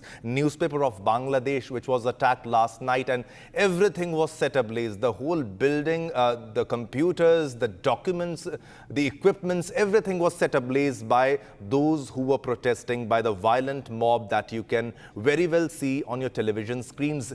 Those are the pictures of the fire being set up, being ablaze, the office being set ablaze, and the aftermath visuals, what happened last night. And the fire tenders were on the spot, are still on the spot, because it was a deadly fire, and somehow they were able to save the people who were inside the office. These are the deadly, horrific visuals of last night, where Pratham Alo office was attacked. The Pratham Alo office was torched, and these are the visuals of the aftermath. Violent protesters on the ground of Dhaka, on the streets of Dhaka. See, these also are the visuals from Dhaka Pratham Alo office, and as you can see, even till the morning, it's taking time for the fire to be stopped. Now, the Daily Star office was also attacked shortly thereafter with similar acts of vandalism that was reported. Now, what happened exactly in Bangladesh? Let me tell you once again. Protests in Bangladesh erupted following the death of their leader, that is Sharif Osman Hadi. He was a polarizing figure. He was also the spokesperson and the convener of the platform, the famous platform Inqilab Mancha, and a key organizer of the July uprising. Now, situation is pretty tense in Bangladesh, and people are on the streets. Violent protests are everywhere happening in Dhaka and other parts of Bangladesh, the capital region, as you can see. And it's a challenging task for the authorities. Army is on the ground to control the situation. It's difficult for the police to manage the situation because the protests are so violent. They want to burn down everything that comes on their path. They are very agitated. The anger is quite visible, and the anger is due to the death of their famous leader, Sharif Osman Hadi, who was a polarizing figure and the convener of the political platform Inqilab Mancha. Now, this Inqilab Mancha was very active during the July uprising that led to the ouster of Sheikh Hasina. And that's why you can see the people on ground and the protests at every part of Bangladesh in Dhaka. Now, protesters have gathered also outside the residence of India's Deputy High Commissioner in Chattogram. So these kind of protests are being seen in Bangladesh. These are the visuals of last night and the aftermath. As updated information on this, Daily Star office, at least 25 journalists of Daily Star were rescued from their office after 4 hours after a mob swooped on their office in Dhaka. And these two visuals, as you can very well see. Now, the Pratham Alo office has been destroyed, set on fire, set ablaze. Nothing is left, nothing left to be seen. The fire has engulfed everything in Dhaka, in Pratham Alo office. This is a newspaper office, a famous newspaper office, a newspaper that is famous in Dhaka, a Daily Star, and also Pratham Alo and Daily Star.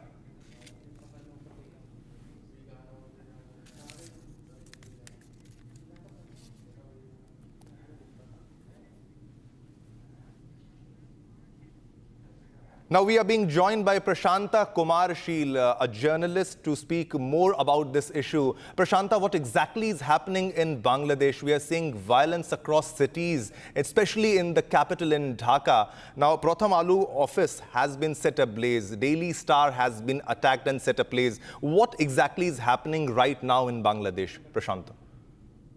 Yes, yesterday we knew that very bitter experience for Bangladesh, especially the attack of our media. Media is the main support state of any country. So you can just attack in especially the targeted media, especially Pratham Alo and Daily Star. You know that the Pratham Alo and Daily Star all are the leading newspaper from Bangladesh, and they're very prominent at all for some context. But that here you can just attack him, especially after the Hadi. You know that the Hadi is a Inqilab Mancha from spokesperson and look like that from.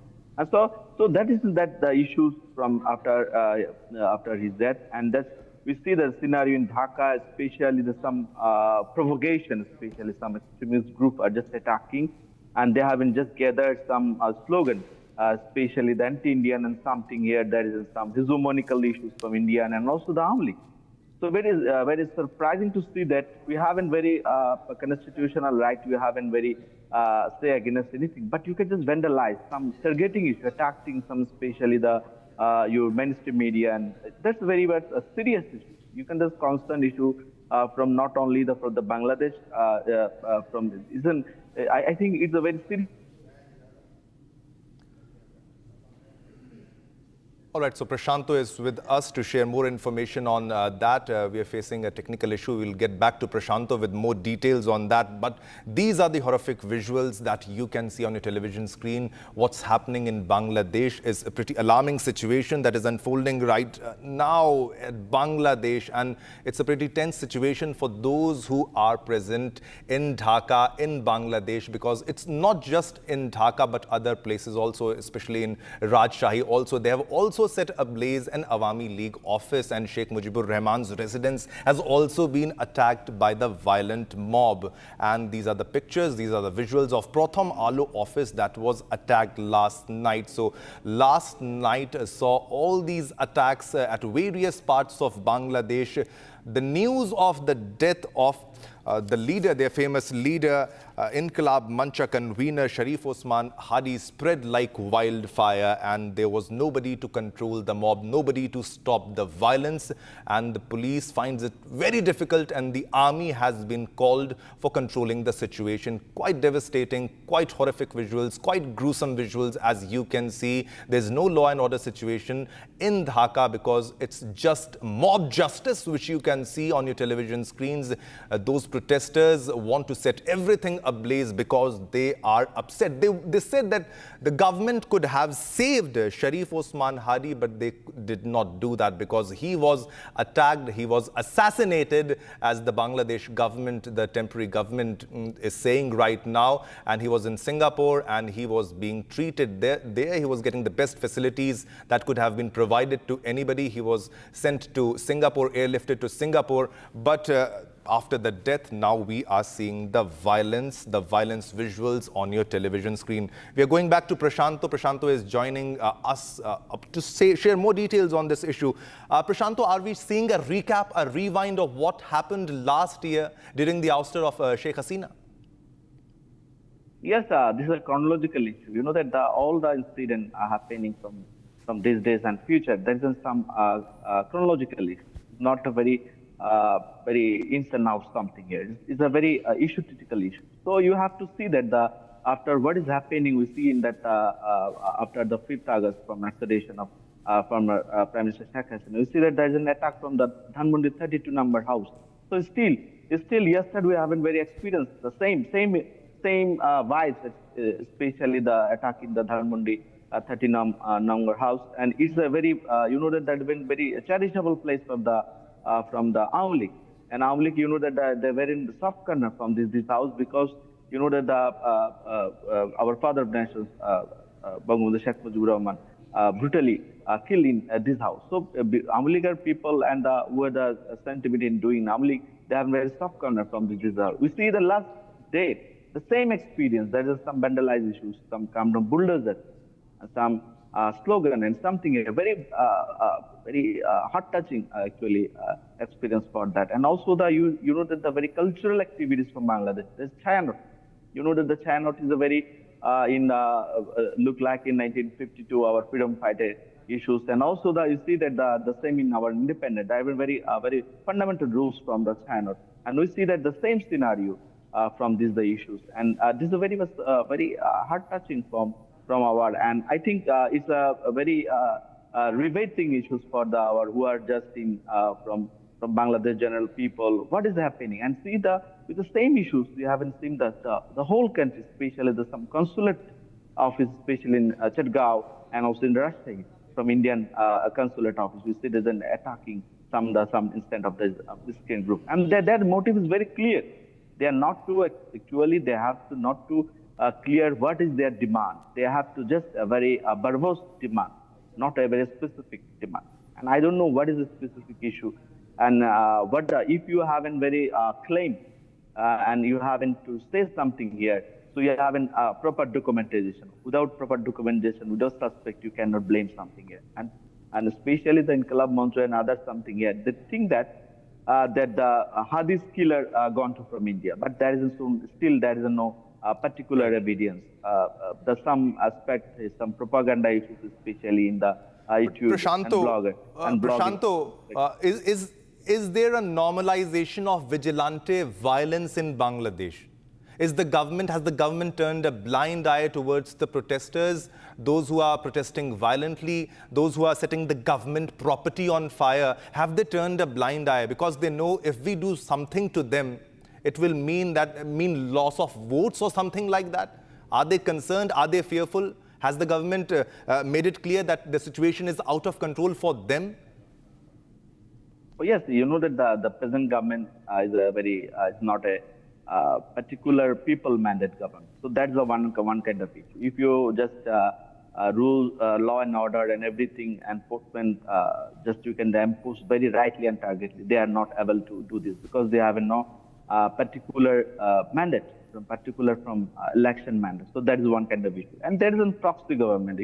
We can call it an interim government. Some of the issues is coming for that. So that issue is very, you can touchly say that is actually law and order situation is not controlled enough.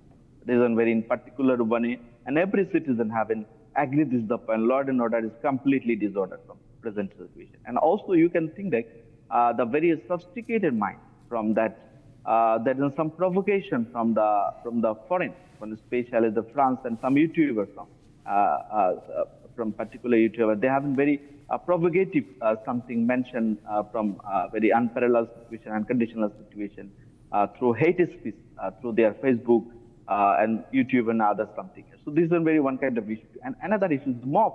You can Bangladesh is facing a mob culture.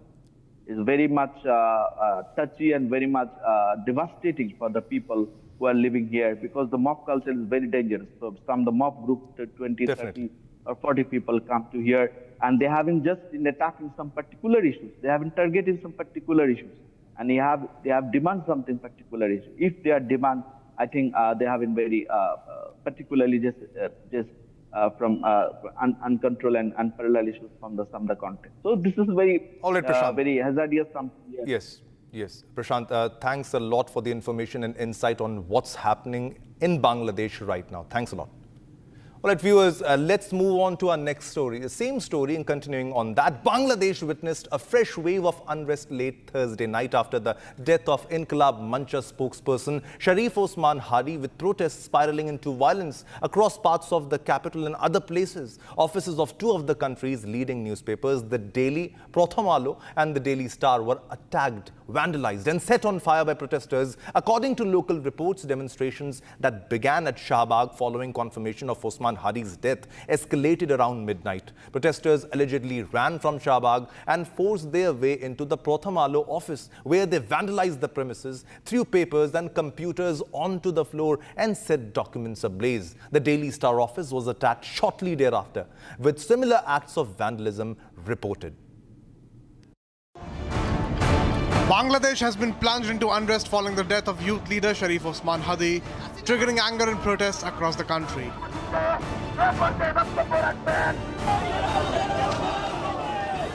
Hadi, a prominent leader of the 2024 student uprising and spokesperson of Inqilab Mancha, was shot during an election campaign event in Dhaka. After the attack, he was rushed to the local hospital, where doctors said his condition remains critical for several days. Earlier this week, the interim government announced Hadi would be airlifted to Singapore for advanced medical treatment. On Thursday, Singapore's Ministry of Foreign Affairs confirmed that Hadi had succumbed to his injuries while undergoing treatment. Interim PM Muhammad Yunus addressed the nation, calling Hadi a fearless frontline fighter of the July uprising. Yunus declared a one-day state mourning and vowed that those responsible for the shooting would be brought to justice. As news of Hadi's death spread, protests broke out in several parts of Dhaka, including Dhaka University and Shahbag.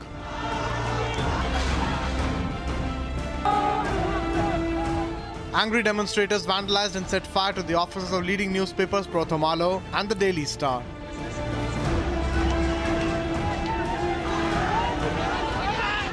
Journalists and staff members inside the buildings confirmed the attacks and appealed for an end to the violence. Protests were also reported outside the Indian Assistant High Commission in Chattogram, prompting police deployment. Security forces remain on high alert as authorities urge calm amid fears of further unrest.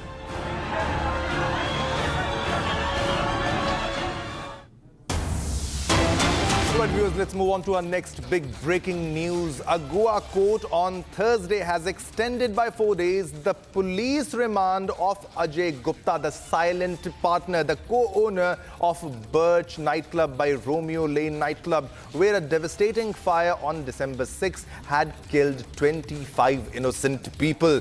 Gupta was arrested from New Delhi on December the 10th, and a court in Mapusa had remanded him in police custody for 7 days at that time. Now that remand time, that custody was over. Now Gupta was again presented before the lower court, which sent him to a 4-day police custody as his initial remand was expiring. His advocate Rohan Desai has told reporters. So this is a big development on the third co-owner of the Birch nightclub by Romeo Lane. Apart from the Luthra brothers, Ajay Gupta, he claims that he was a silent partner, but experts claim he was also active in the running of the club. Now, the Goa court on Thursday extended by 4 days the police remand of Ajay Gupta. He was the co-owner of Birch by Romeo Lane nightclub, where a devastating fire incident took place. They ignored the fire safety norms, and now his remand has been extended. Big breaking news coming on that. Moving on to our next story, a Supreme Court ruling on the definition of the Aravali Hills has sparked protests and environmental concern. The new definition could strip legal protection from large parts of the Aravali range, increasing the risk of mining, environmental damage and water stress across North India. Here's a closer look at why the verdict has become a major ecological and security concern. India's oldest mountain range is at the center of a growing national storm. A Supreme Court verdict redefining the Aravali Hills has triggered protests, panic and fears of irreversible environmental damage. On November 20th, the Supreme Court accepted a new definition proposed by the Union Environment Ministry, saying only landforms rising 100 meters or more above the surrounding terrain will now be legally recognized as Aravali Hills. The verdict removes protection from nearly 90% of the Aravali region, opening the door to mining, real estate and large-scale destruction. Environmental experts warn this is no longer just an ecological issue, as Aravalis act as a natural security wall, blocking the spread of desert sands from the Thar Desert. These hills help reduce extreme heat and protect the climate across the region. Lower ridges, now excluded, play a crucial role in groundwater recharge, dust control and temperature regulation, especially for Delhi NCR. But removing these natural barriers will worsen air pollution, intensify heat waves and accelerate water scarcity for millions in Rajasthan, Haryana and NCR. The Aravalis are not just hills. They are the green lungs of North India, a climate shield, a water source and frontline defense against environmental collapse. Once these ancient hills are lost, the damage may be permanent and the cost national. All right, a major political and legal development from Maharashtra. Nashik police has moved to Mumbai to serve a notice on NCP leader and former minister Manekrao Kokate after a non-bailable warrant was issued against him. The case involves illegal acquisition of government flats using forged documents.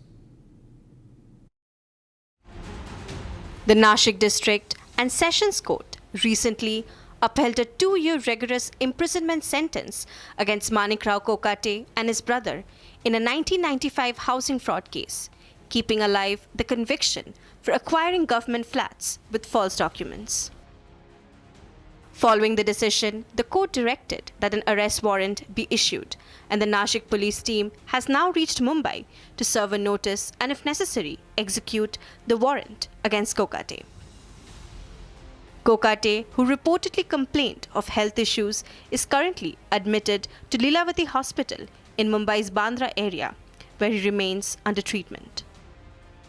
Amid the escalating legal crisis, Kokate has resigned from his ministerial post. His portfolios, including sports, youth welfare, minority development, have been transferred to Deputy Chief Minister Ajit Pawar. Kokate has approached the Bombay High Court, challenging the conviction and seeking a stay on the sentence and arrest. The case originates from 1995, where Kokate and his brother were accused of submitting forged affidavits and documents to show a lower income and no property ownership to secure 2 flats. The court found this to be cheating and forgery, as the benefits were meant for genuinely low-income applicants. That the opposition is asking for his resignation as a minister, that is justified, it has to be there. And moreover, he should be disqualified from the post of MLA, because once a person gets elected, can be disqualified if that person is found convicted under the serious charge of corruption, not any other, not less than corruption. And if you see the judgment is over that he was found guilty of corruption, and the details are given in the judgment. Basically, I feel that the ruling party is trying to, cover up all that, keeping in mind the forthcoming election, and keeping in mind that they generally don't, take any actions against this type of people when the charges are proved. So this is my request, or this is my demand, you can say, before the government, that they are going to spoil the reputation by covering up such kind of people who are already declared convicted by the judiciary. Meanwhile, Kokate has approached the Bombay High Court, where the matter is scheduled to be heard.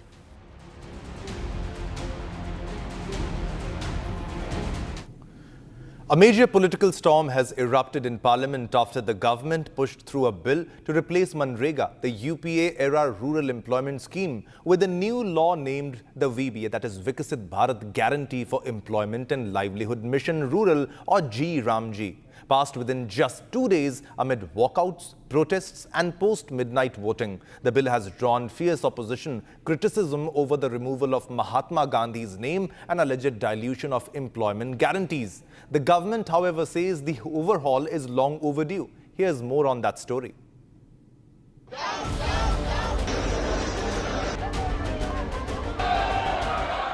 The VBG Ramji bill was cleared by the Parliament amid chaos, protests and walkouts in both houses, with the Rajya Sabha passing it after midnight by voice vote. I shall now put the motion moved by Shri Shivraj Singh Chauhan for consideration of the Viksit Bharat Guarantee for Rozgar and Ajivika Mission Gramin VBG Ramji Bill 2025 to vote. The question is that the Viksit Bharat Guarantee for Rozgar and Ajivika Mission Gramin VBG Ramji Bill 2025 yes, passed by the Lok Sabha to be taken into consideration. Those in favor will please say aye. Those against will please say no. I think the ayes have it, the ayes have it, the ayes have it. The motion is adopted. Opposition parties strongly objected to the speed of passage, demanding the bill be sent to a standing committee or withdrawn altogether. Congress President and Leader of Opposition in Rajya Sabha, Mallikarjun Kharge, led the attack, warning that the new law would ruin the poor and urging the government to roll it back. In an emotional appeal, Kharge swore on his late mother and Mother India, saying the bill was not in the interest of India's rural poor. मैं आपको ये एक सुझाव दे रहा हूं कि मनरेगा को पुराने रूप में जारी रखिए और इसको आगे बढ़ाइए, इसको मजबूत करिए, तभी इसको एक विशेष जो स्थान मिलेगा, नहीं तो सभी गरीब लोग बर्बाद हो जाएंगे. TMC MP and party's leader in the Rajya Sabha, Derek O'Brien, accused the centre of undermining Manrega, citing West Bengal's decision to rename its state employment scheme as a counter message. As Rural Development Minister Shivraj Singh Chauhan rose to reply, opposition MPs raised slogans and later staged a walkout from the House. Responding angrily, Shivraj Singh Chauhan accused the opposition of avoiding debate and betraying Mahatma Gandhi's ideals by not allowing a reply. जैसा अमर्यादित आचरण का प्रदर्शन हुआ, कागज फाड़ के उछाले गए, आसंदी के सामने टेबलों पे चढ़ गए, क्या ये बापू जी के आदर्शों की हत्या नहीं है? All right, viewers, time to slip into a short commercial break. But coming up next, Parliament ignores India's biggest public health emergency. Debate on pollution is pushed as politicians choose to ignore the AQI emergency that affects 60% of India.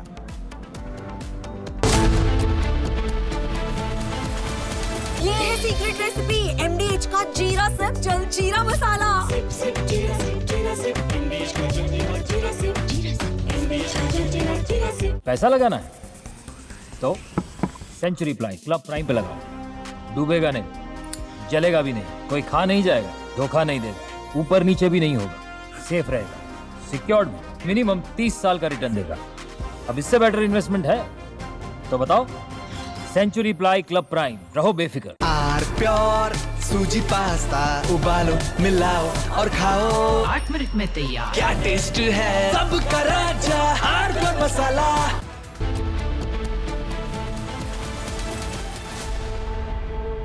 Powered by Century Ply Club Prime, रहो बेफिक्र।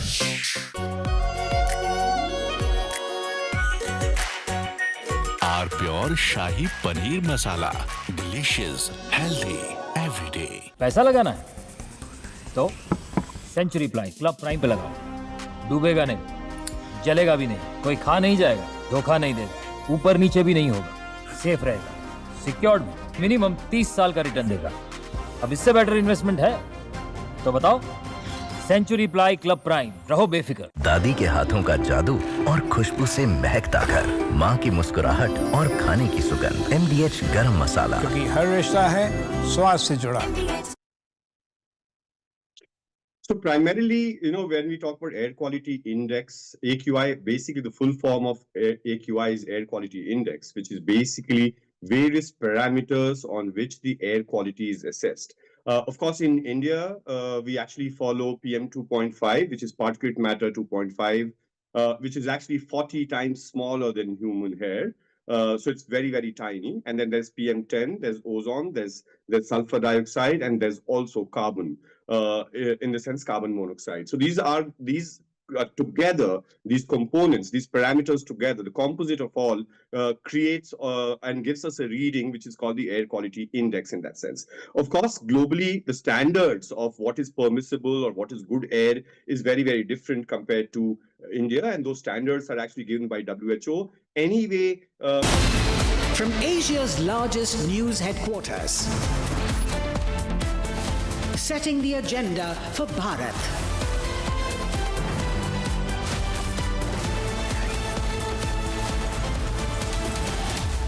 You're watching Republic.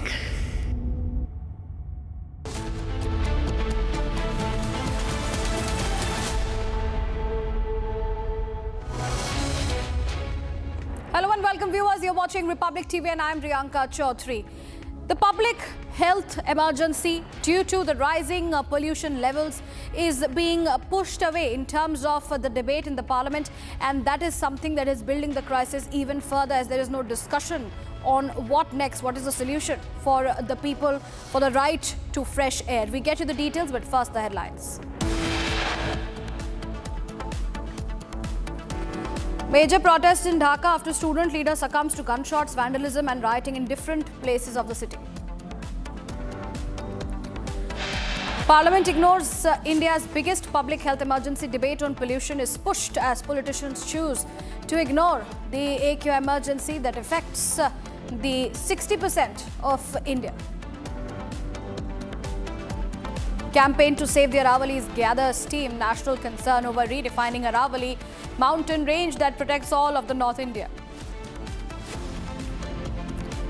Ramji bill cleared by Parliament. Rajya Sabha passes law hours after Lok Sabha approval. After Maharashtra Minister and Nationalist Congress Party leader Maharashtra Kokate resigns from the state cabinet, Nashik police reaches Mumbai to be likely arrested.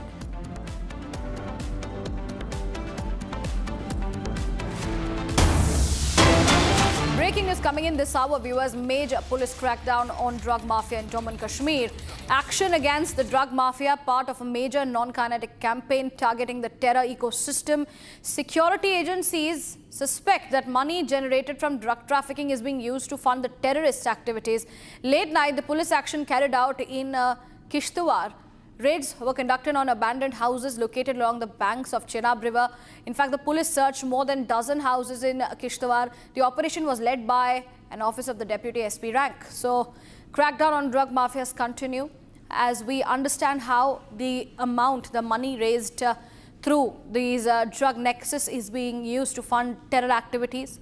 And that is why the Jammu and Kashmir police is building on its crackdown.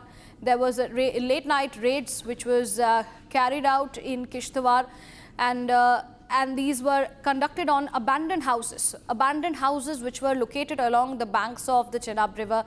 Gursimran, my colleague, is joining us live for more updates on this. We'll go across to him. Gursimran, what exactly happened during the entire crackdown, the raids that took place late last night at several abandoned houses in Kishtwar? Yes, it is close to a dozen houses, these abandoned houses on the banks of the river Chenab. The police teams have carried out the searches in these areas. This is a part of a larger crackdown on the drug mafia that is operating in the area, that is actually not only spoiling the youth of Jammu and Kashmir, but is also funneling the terror infrastructure. Reason being that the intel agencies have time and again warned of the security forces that the money that is being minted from the sale of the narcotics is being used for the terror activities in Jammu and Kashmir. So they want that entire ecosystem to be completely decimated.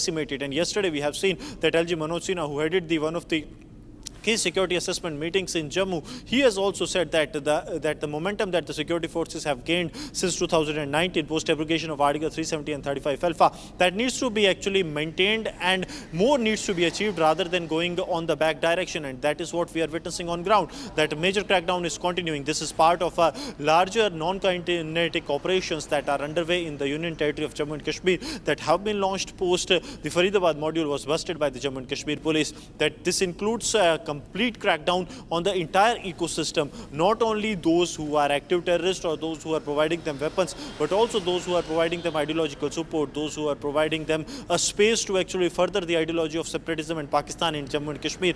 That entire ecosystem is on the radar of the security forces, and now this drug menace that is now creating a havoc in the Union Territory of Jammu and Kashmir, with every second or third person falling victim to the drugs in Jammu and Kashmir. That has become a really very critical challenge. And now what we are witnessing, these intensified crackdowns that are underway in the Padar area of the Kishtwar, in which a teams led by the Deputy SP Vijay Bhagat, they are carrying out the searches in the area. Gursimran, also in order to understand the background of the entire operation, since when did it start? Of course, you have also given us information that it has been going on for a very, very long time. Secondly, what is the next course of action that we are seeing? See, it's more than 40 days that the operations, these largest non-kinetic operations are underway. Because if you remember, it was on the 6th of November when DGP Nalin Prabhat held a meeting at the police control room in Srinagar. He gave the directions that Jammu and Kashmir police is going with the largest ever non-kinetic operation that will focus on the ecosystem of terrorism, that the support base that terrorism has in Jammu and Kashmir, that will be on the radar of the security forces. And since then, on 7th afternoon, we saw the crackdown started with the SIM verifications taking place. Then we saw the houses of the overground workers being raided. Then it was Jamaat-e-Islami cadres that were raided by the Jammu and Kashmir police. Also, Ghulam Ahmad Fai and likes of him, those who are sitting in the United States and the United Kingdoms, their houses were also raided by the Jammu and Kashmir police, and rather FIRs were also registered against these foreign-based entities that are working. Also, the raids on the office of the Kashmir Times, the newspaper that was furthering the ideology of the separatism as per the FIR that has been registered under the Unlawful Activities Prevention Act, and then the raids at their office which led to the recovery of a pistol, used AK-7 cartridges, Chinese grenades, pins and the other ammunition. That has also been part of this largest ecosystem crackdown that the forces are carrying out on the terror ecosystem in Jammu and Kashmir. And now as we speak, this has further shifted to the drug menace also, because this entire system is related. Drugs coming from the Pakistan being sold in Jammu and Kashmir in small packets, small numbers, revenue that is being generated in thousands, then it goes down to lakhs and crores, and then being funneled into the terror activities. So this entire ecosystem is on the radar of the security forces, and now these searches are underway in the Padar area of the Kishtwar. That's right. Gursimran, thank you for giving us the details on that story as we continue to track these crackdown that are taking place on the drug menace. Moving on, viewers. Well, every breath in Delhi comes with the risk. Children, elderly, families all paying the price of toxic air, while the politicians look the other way. When debate stops and adjournments begin, the people are left to suffocate in silence. The right to breathe clear air should not be a privilege. It should be a non-negotiable. More in this report. Take a look. This is not fog. This is not a winter haze. This is Delhi breathing poison yet again. From severe to hazardous, the numbers are alarming. Yet, the lawmakers choose to look the other way. From renaming Manrega to VBG Ramji, MNREGA का बदलने का या नाम बदलने का नहीं है, ये अपने हकूक है, राइट टू वर्क, ये जो हक हमने दिया था उस हक को छीन ले रहे हैं। मैंने आग्रह किया कि मैं आपके एक एक प्रश्न का उत्तर दूंगा, लेकिन जैसा अमर्यादित आचरण का प्रदर्शन हुआ, कागज फाड़ के उछाले गए, आसंदी के सामने टेबलों पे चढ़ गए, क्या ये बापू जी के आदर्शों की हत्या नहीं है? to vote chori outrage, the parliament has debated it all, except the biggest health emergency. Even as the centre attempted to damage control by ordering that vehicles without valid PUC certificates will not be given fuel at petrol pumps, the question remains, is it enough? With just one day left in the winter session of Parliament, a national debate on toxic air seems unlikely. But Republic refuses to look away. Through our campaign, Nota for AQI, we amplify what millions are asking for, the basic right to breathe. Because clean air is not a luxury, and the right to breathe cannot wait. Let's leave it at that and now shift our focus, viewers. A major political storm has erupted in the parliament after the government pushed through a bill to replace the Manrega, the UP-era rural employment scheme, with a new law named the Viksit Bharat Guarantee for Employment and Livelihood Mission, or the VBG Ramji bill, passed within just 2 days amid the walkout, the protest and even post-midnight voting. The bill has drawn fierce opposition criticism over the removal of Mahatma Gandhi's name and alleged delusion of employment guarantees. The government, however, says that the overhaul is long due. Here's more on the story.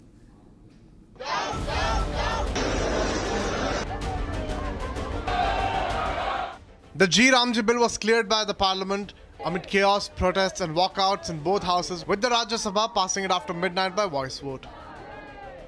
I shall now put the motion moved by Shri Shivraj Singh Chauhan for consideration of the Viksit Bharat Guarantee for Rozgar and Ajivika Mission, Gramin VBG Ramji Bill 2025 to vote. The question is that the Viksit Bharat Guarantee for Rozgar and Ajivika Mission, Gramin VBG Ramji Bill 2025 yes, passed by the Lok Sabha to be taken into consideration. Those in favour will please say aye. Those against will please say no. I think the ayes have it, the ayes have it, the ayes have it. The motion is adopted. Opposition parties strongly objected to the speed of passage, demanding the bill be sent to a standing committee or withdrawn altogether. Congress President and Leader of Opposition in Rajya Sabha, Mallikarjun Kharge, led the attack, warning that the new law would ruin the poor and urging the government to roll it back. In an emotional appeal, Kharge swore on his late mother and Mother India, saying the bill was not in the interest of India's rural poor. मैं आपको ये एक सुझाव दे रहा हूं कि मनरेगा को पुराने रूप में जारी रखिए और इसको आगे बढ़ाइए, इसको मजबूत करिए, तभी इसको एक विशेष जो स्थान मिलेगा, नहीं तो सभी गरीब लोग बर्बाद हो जाएंगे। TMC MP and party's leader in the Rajya Sabha, Derek O'Brien, accused the centre of undermining Manrega, citing West Bengal's decision to rename its state employment scheme as a counter message. As Rural Development Minister Shivraj Singh Chauhan rose to reply, opposition MPs raised slogans and later staged a walkout from the House. Responding angrily, Shivraj Singh Chauhan accused the opposition of avoiding debate and betraying Mahatma Gandhi's ideals by not allowing a reply. जैसा अमर्यादित आचरण का प्रदर्शन हुआ, कागज फाड़ के उछाले गए, आसंदी के सामने टेबलों पे चढ़ गए, क्या ये बापू जी के आदर्शों की हत्या नहीं है?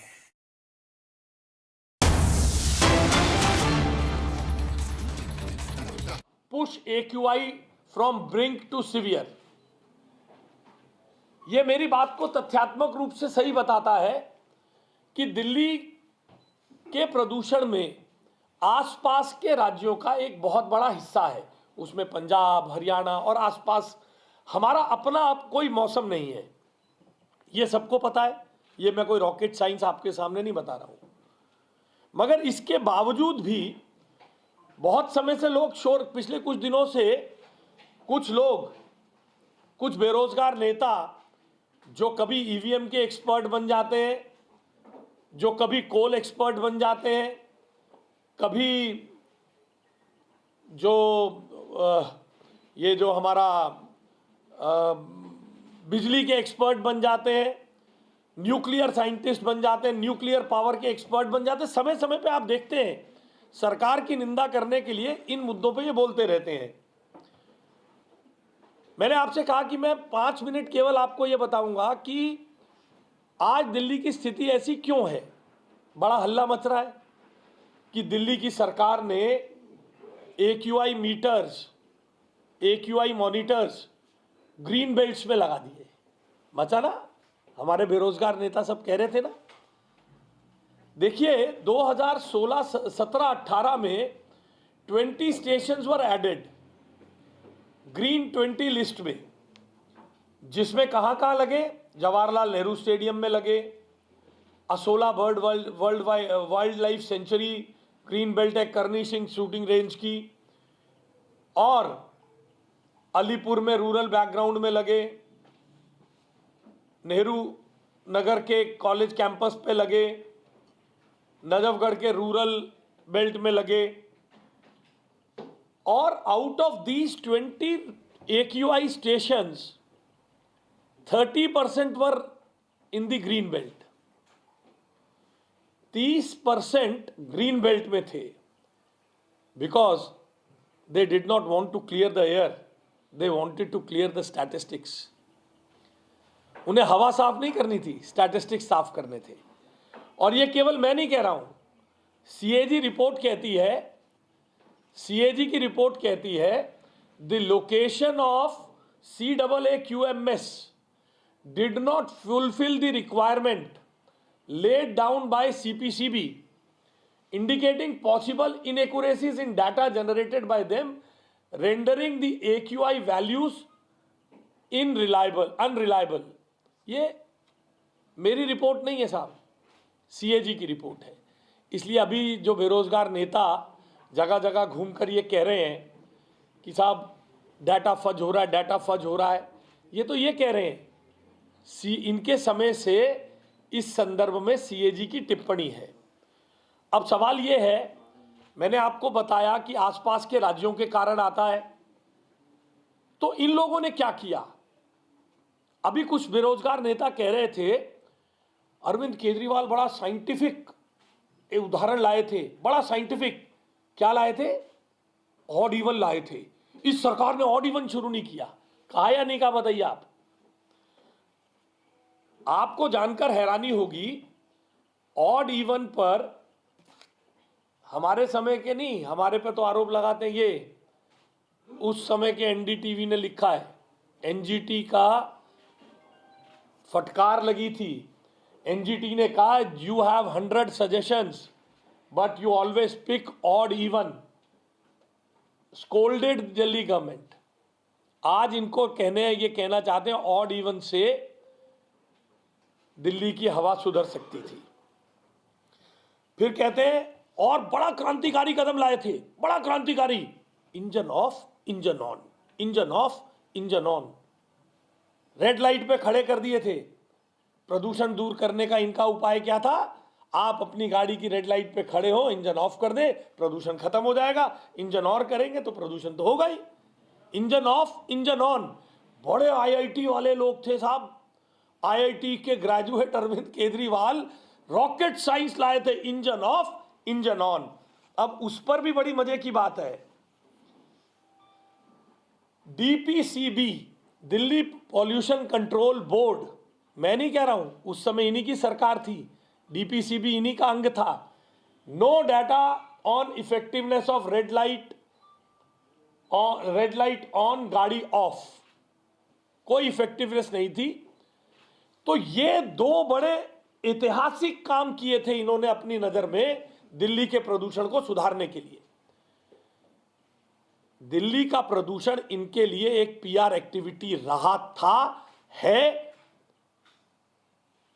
और अपनी बची हुई राजनीतिक जमीन बचाने का। हम अपने बच्चों की सांसों पर राजनीति नहीं करना चाहते। अगर इनके मन में सुधार की इच्छा थी तो दिल्ली के पब्लिक ट्रांसपोर्ट को ठीक करना चाहिए था, दिल्ली के वेस्ट मैनेजमेंट को ठीक करना चाहिए था। आप सब लोग चश्मदीद गवाह हैं कि दिल्ली के सफाई कर्मचारियों को यह सरकार पैसा नहीं देती थी। सफाई कर्मचारियों के हड़ताल के कारण दिल्ली प्रदूषण से, कूड़े से जूझती रहती थी। ना तो पैसे दिए, ना इसका मैनेजमेंट किया, कोई काम प्रदूषण पर नहीं कर, जो प्रदूषण के कारक थे। आज सब साइंटिस्टों को लग रहा है दिल्ली में धूल से प्रदूषण होता है, दिल्ली में व्हीकुलर ट्रैफिक से प्रदूषण होता है, तो दिल्ली में स्वीपिंग मशीनें आनी चाहिए थी धूल रोकने के लिए। दिल्ली में पब्लिक ट्रांसपोर्ट अच्छा होना चाहिए था, दिल्ली की ट्रैफिक व्यवस्था ठीक हो जानी चाहिए थी, तभी तो ठीक होता। इसमें से कोई काम नहीं किया, लास्ट माइल कनेक्टिविटी के लिए कोई काम नहीं किया और केवल शोर मचाते रहे। और यहां तक कि जो पब्लिक ट्रांसपोर्ट को, सिस्टम को ठीक करने के लिए केंद्र सरकार काम करती थी, आरआरटीएस और डीएमआरसी के मेट्रो के फेजेस के लिए, उसमें भी अड़चन डालने का काम किया। हर बार you have funds for ads, not for RRTS, एससीज to AAP government. Public transport system ठीक करने के लिए पैसा नहीं था, विज्ञापनों के लिए पैसा था। यह आरोप मैं नहीं लगा रहा हूं, सुप्रीम कोर्ट की टिप्पणी है। Shift Delhi government ad funds to RRCS if share not released in a week. Supreme Court ने जब इनको डंडे मारे तब पब्लिक ट्रांसपोर्ट, जो केंद्र सरकार, नरेंद्र मोदी जी की सरकार करती थी, उसको ठीक करने के लिए इन्होंने बजट दिया। और डीएमआरसी का 4th फेज डिले हुआ, उसके लिए भी हर बार कोर्ट के इंटरवेंशन के कारण। आज कल्पना करिए अगर डीएमआरसी के चलने वाले मेट्रो के फेजेस ना हो तो दिल्ली के प्रदूषण का क्या हाल हो। इसलिए इनके पास अवसर था पब्लिक ट्रांसपोर्ट को ठीक करने का, कहने के लिए एक ईवी पॉलिसी लाए थे। 4 साल से ईवी पॉलिसी में कोई पेनिट्रेशन नहीं बढ़ा है। और आपको जानकर हैरानी होगी, बड़े पॉम्प एंड शो से विज्ञापन दिए गए ईवी पॉलिसी के कि हम ईवी में कन्वर्ट कर देंगे। अच्छा है, होना चाहिए। ईवी में जब हमारी फ्लीट कन्वर्ट हो जाएगी, हमारे लोग ईवी में चलने लगेंगे, तो फ्यूल एमिशन कम हो जाएगा। आपको हैरानी होगी, 45 करोड़ रुपए की सब्सिडी जो ईवी खरीदने के लिए देनी थी, आम आदमी पार्टी की सरकार ने, ये बेरोजगार साइंटिस्ट नेता जो घूम रहे हैं, आज पर्यावरण के एक्सपर्ट हैं, जब न्यूक्लियर पावर की बात होती है न्यूक्लियर पावर के एक्सपर्ट हो जाते हैं, कभी पावर ग्रिड्स के एक्सपर्ट हो जाते हैं। इनका जब बारी थी, इन्होंने 45 करोड़ रुपए नहीं दिए। आज मुख्यमंत्री रेखा गुप्ता जी की सरकार वो 45 करोड़ रुपए देकर नई ईवी पॉलिसी लाकर इसको आगे बढ़ाने के लिए काम करेगी। इसलिए अब सवाल यह है कि हमने क्या किया। इन सब कारणों से, मेरा कहना है इन सब कारणों से दिल्ली का प्रदूषण बदतर है, खराब हुआ इनके कारण। मेरा मानना यह है कि प्रदूषण एक दिन की समस्या नहीं है। प्रदूषण लगातार दीर्घकालिक प्रशासनिक उपायों से ठीक होगा। Long term administrative reforms in this city has to be brought. उसके बिना काम करते रहने से केवल और केवल engine off, engine on, engine off, engine on, engine off, engine on, यही इनके पास ऑड इवन है। ऑड चलाओ, इवन बंद करो, इवन चलाओ, ऑड बंद करो। इसके अलावा कोई प्रशासनिक सुधार वो तथाकथित आईआईटी ग्रेजुएट की सरकार ने किया हो तो मुझे बता दीजिए। हम बताते हैं हमारे विभागों ने क्या काम किया है। उस तथाकथित आईआईटी की डिग्री जो जेब में गले में लटकाए घूमते हैं, क्या किया? Engine off, engine on. यही साइंस है प्रदूषण को रोकने का। गाड़ी बंद कर दो, गाड़ी ऑन कर दो, इसी से प्रदूषण चला जाएगा। तख्ती लेके खड़े हो जाओगे, प्रदूषण चला जाएगा। आईआईटी की डिग्री गले में टांग लो, आईआईटी की डिग्री टांग लो, पंजाब में बैठ के प्रधानमंत्री जी पे टिप्पणी कर लो। यही बचा हुआ इनके पास। ये एक भी दिन, आज जैसे मैं गिना रहा हूं यहां बैठकर कि पिछले 10 साल में इनकी सरकार क्या क्या कर सकती थी, क्या नहीं किया, वो बताएं 10 महीने में हम क्या क्या कर सकते थे, हमने नहीं किया। केवल अपनी बेरोजगारी दूर करने के लिए गले में ढोल पे बांध के घूमते रहने से कुछ नहीं होता। हमारे अन्य मंत्रियों ने बताया उनके विभाग क्या कर रहे हैं। मैं आपको बताता हूं हमारे विभाग क्या कर रहे हैं। देखिए, दिल्ली में सब जानते हैं धूल एक बड़ा कारण है। सीएनडी वेस्ट, दिल्ली में सीएनडी वेस्ट की मैनेजमेंट के लिए पिछली सरकार ने कुछ नहीं किया। इस 10 महीने के वक्फे में हमने 11/10/2025 को mandatory utilisation of recycled construction and demolition waste, और इस ऑर्डर में यह मैंडेटरी किया गया, payment of bills to the contractors for civil work will be made only after verification and certification, और all executing agencies shall implement a robust IT enabled internal system। देखिए, इतनी शहर में इतनी जगह कंस्ट्रक्शन हो रही है, इसके लिए एक रोबोस्ट मैकेनिज्म बनाने के लिए हमें समय चाहिए या नहीं चाहिए? हमने ऑर्डर जारी किए हैं।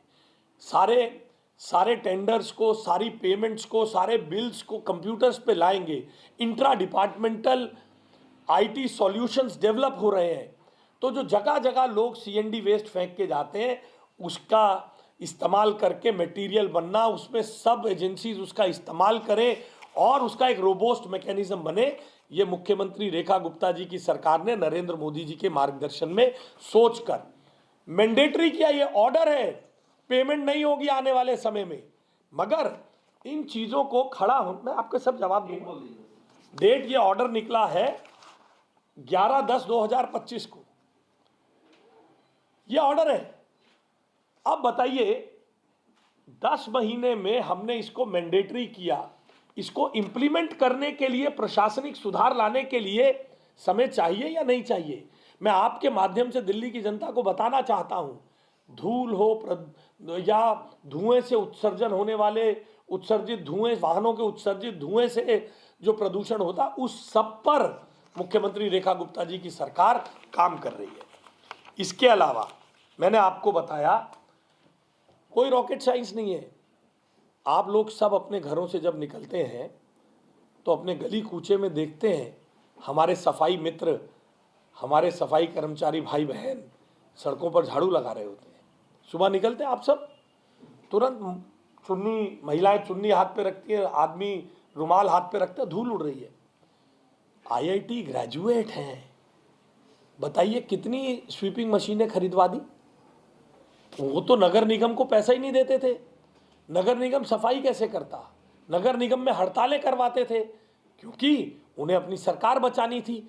आईआईटी ग्रेजुएट गले में तख्ती टांग के बैठा रहता था, यहां सूझा नहीं, इंजन ऑफ इंजन ऑन के अलावा कुछ नहीं सूझा।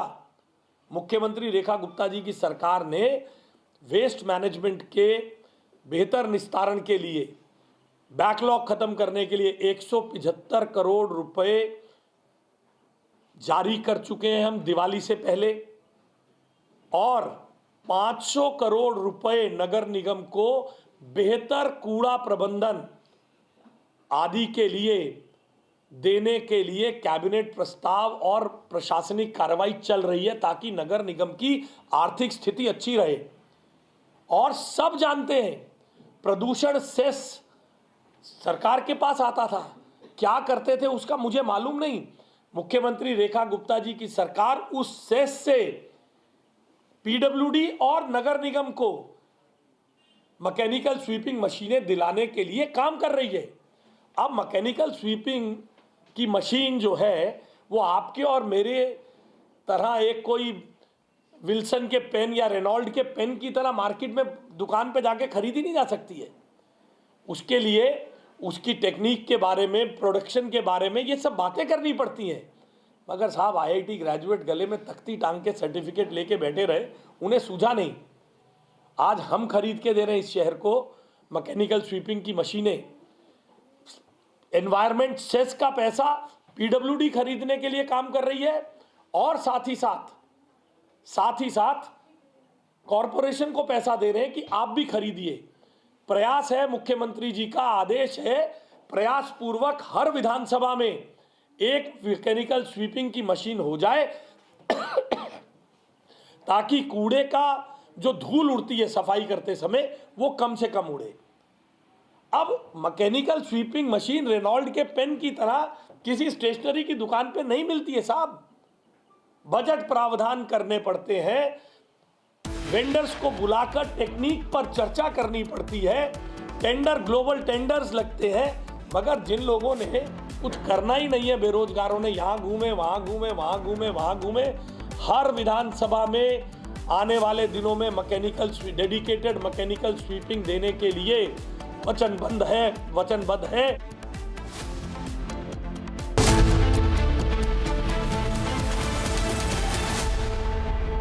थोड़े में ज्यादा स्वाद, यही तो है इसकी खास बात। वाओ मामा, क्या स्वाद है। अरे मेरे राजा, मसाला। Please stop. झुमका, तेरा झुमका, तेरा झुमका। नॉट देयर, मेरा काउंटर टॉप टूट जाएगा। तेरा झुमका।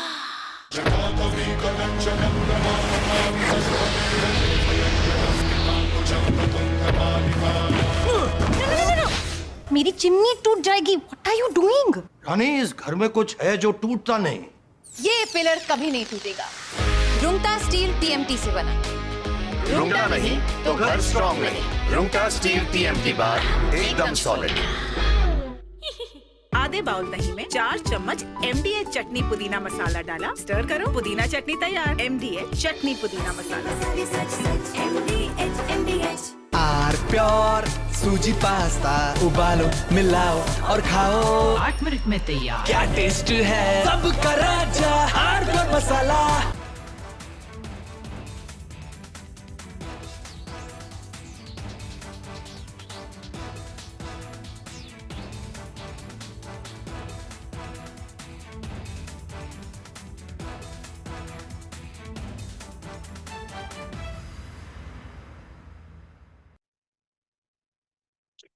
So primarily, when we talk about air quality index, AQI, basically the full form of AQI is air quality index, which is basically various parameters on which the air quality is assessed. Of course, in India, we actually follow PM 2.5, which is particulate matter 2.5, which is actually 40 times smaller than human hair.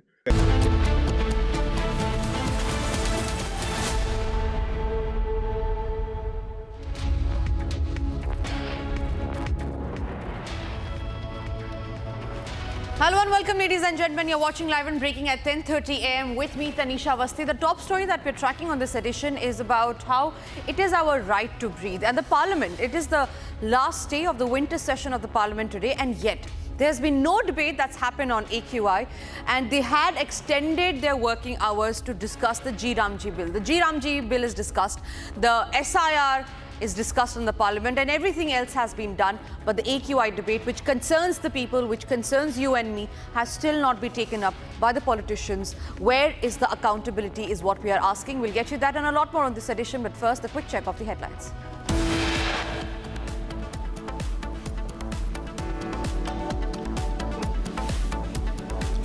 Major protests in Dhaka after student leader succumbs to gunshots, vandalism and rioting in different parts of Dhaka. Parliament ignores India's biggest public health emergency. Debate on pollution is pushed as politicians chose to ignore the AQI emergency that affects 70% of Indians.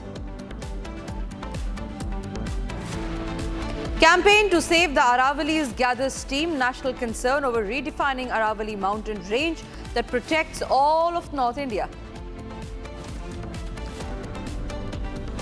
Ramji bill cleared by Parliament. Rajya Sabha passes law hours after Lok Sabha approval.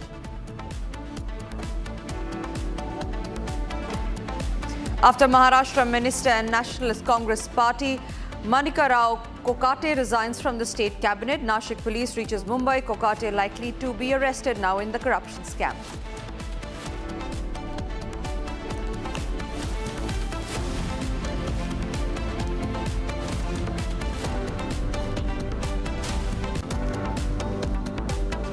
Ladies and gentlemen, for the past few days now, Bangladesh has been on the edge. And why is it concerning? Because we are Bangladesh's neighbors. What's happening in Bangladesh is not protest, it's anarchy. Bangladesh witnessed a fresh wave of unrest late on Thursday night after the death of Inqilab Mancha spokesperson Sharif Osman Hadi, with protests spiraling into violence across parts of the capital. He is the same youth leader who was responsible, who had led the uprising in the year 2024, which then ultimately had led to the ouster of the then Prime Minister of Bangladesh, Sheikh Hasina. Sheikh Hasina had then come to India. She has been residing in India till then. Now the protesters, the radicals there who have run amok on the streets, blame India, and they are asking India to return Hasina back to Dhaka. While the protest and the arson was taking place in Dhaka, there were officers of two of the country's leading newspapers, the Daily Pratham Olo and the Daily Star, that were attacked, vandalized and then set on fire also by the protesters. There are reports which claim that demonstration that began at Shahbag following confirmation of Osman Hadi's death escalated around midnight. Protesters allegedly ran from Shahbag and forced their way into the Pratham Olo office, where they vandalized the premises. And remember, all of this was happening even while the staff in that newspaper building was still there. They threw papers and computers onto the floor and then set the documents and the building ablaze. Meanwhile, the Daily Star office was attacked shortly thereafter, with similar acts of vandalism that was reported. The situation in Bangladesh is extremely tense. Joining me live on the broadcast is Abid Anjub. He's reporting live from Dhaka. Abid, first and foremost, what is the situation like now in Dhaka? Protests took place late last night, and we learned the situation still remains tensed. As you said, the situation is more intense right now. As in the previous week, we already witnessed that Indian High Commission was in attack, embassy was in attack, and also now the newspapers like Pratham Alo, then the Daily Star, they are attacked also at the same time. It is because of the rage, and the people want Hasina back from India, and at the same time, the death of Osman Hadi is something that actually created a very profound impact, because he was the protester, that everyone was looking around, and that's why it actually is happening what is happening right now. Right, Abid, also where you're reporting from right now, the situation is of course tense, but talk to us about why is it really that radicals who have run amok in Bangladesh, specifically in Dhaka, are blaming India because of the youth leader's death that's happened, and he was the same youth leader who was responsible for the uprising that took place in the year 2024 that had led to the ouster of Sheikh Hasina. So why then is India being blamed? Why are there protests that are happening outside the Indian High Commission in Dhaka? I mean, people's narratives are like this, that they are thinking that India is supporting all those things. I mean, India is giving support to Sheikh Hasina. India is giving support to people who are against Bangladesh. And for that reason, they are actually having a lot of rage. For that reason, they're actually having a negative perspective towards India. As you know, that Awami League leaders and also Sheikh Hasina, they are getting some sort of shelter in India, as you said previously. So this is the primary reason why students are not liking the fact that India is still supporting it, as both countries had a good relation in the past, but as Sheikh Hasina is the factor, it is not actually good right now. Right. Also, when we talk about this youth leader who's been shot dead, and after which is when the protests had escalated, as far as reports are concerned, they tell us that he was shot while by two bike-borne assailants.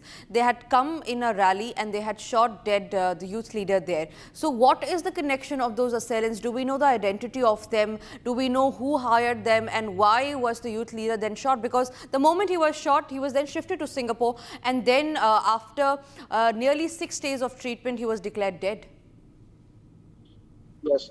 I mean, it is under investigation that what is happening, what happened at that time.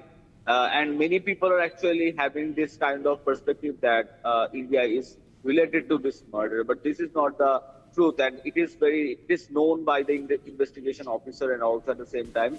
And people are actually assuming that Awami League and their leaders, and those are the people that actually killed Osman Hadi, because he was a very profound protester at the same time.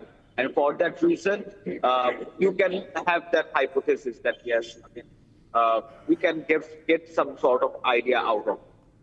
Right. Also, Abid, is there any statement that's now been released by Muhammad Yunus? Because late last night, what we know is that he had given a statement and he had said that the culprits of the death of the youth leader will not be spared and whoever is responsible will be taken into account. But has there any other statement that has been given by Muhammad Yunus, keeping in mind that how Indian High Commission in Dhaka there has been an attempt of siege there, and the protesters were trying to get inside the Indian High Commission in Dhaka as well?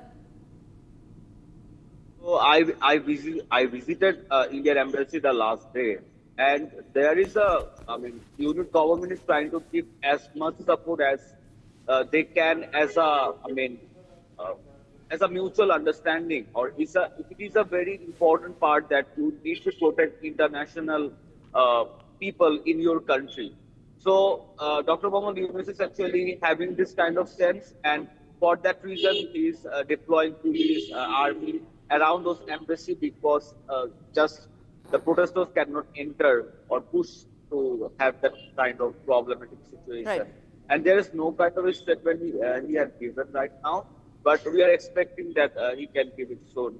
But the overall context are really exciting and all. It's not exciting, it's more intense, but I guess that with time unit government will be able to tackle that by government posts and everything. All right. Also, Abid, since you're reporting live from Dhaka, can you please pan around your camera and pan it to the other side and show to our viewers on what the situation on ground actually looks like from where you're reporting right now?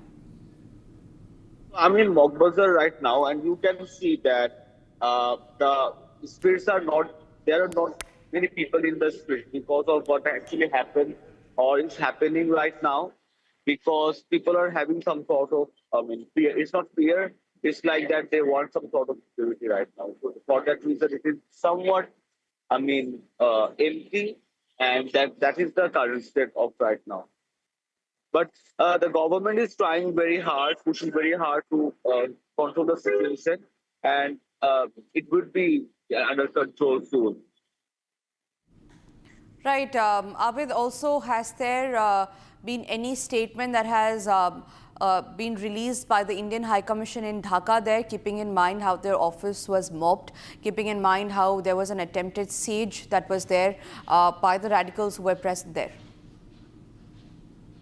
There was a meeting with Bangladeshi High Commissioner and the Indian High Commissioner, and they actually said it that we need to have the mutual understanding, and we need to have this kind of sense that the overall political situation should be okay, or it should be okay, or it should be in a control. That would be actually great for both of our countries, and there is a very mutual understanding at the same time. But the overall situation actually indicates that we just need to have that kind of mutual understanding between two countries and work together to maintain the peace and harmony. What do you now think, Abid, is going to be the next step of the Yunus government, keeping in mind that the situation has already escalated, it has gone out of hands, and it has already been on the edge that India is now concerned about what's happening in our neighbor country? Yes, I guess that Yunus government would be more focused on that the security part. I mean, both for our country and for any countries' embraces as well. That is the part that they would be dealing with. For example, the defense forces, deploying the defense forces like police, army, and also giving some sort of idea to people that what is happening right now is not good, and it is not getting some sort of good reverse towards our overall country. So I guess that would be the approach for Yunus government. It is for the past 12 months. Right. Also, one last question, Abid, before I let you go. Muhammad Yunus had in a statement said that the culprits of the youth leader who shot him dead will not be spared. And he hasn't spoken a word on the kind of violence, the kind of arson that's happening in his own country under his nose, about how the Indian High Commission was almost attacked, on how the radicals there are blaming India and are spreading violence across the country. Do you then think that Muhammad Yunus, in giving a statement as null as void, that could have helped nothing in controlling the situation in Bangladesh, is then helping the radicals there in escalating the situation? I mean, Muhammad Yunus actually become more precise in terms of addressing the situation. For example, all those problems are happening, or the radicals that you said, or the storm of the protest that is happening actually. It is happening for what reason? And he actually addressed that because of Hadi's death and every situation that is addressing the overall situation, it is that what is primary concern is about. So for that reason, he wants to solve that, and he wants to tackle that, and he also respects other country and embraces at the same time, because if he can control the situation in his own country, he can actually have the mutual understanding with other countries as well, which is the most primary concern of him. All right, Abid, I request you to stay with me, because what we'll do right now is we will give our viewers an overview of what's been happening in Dhaka.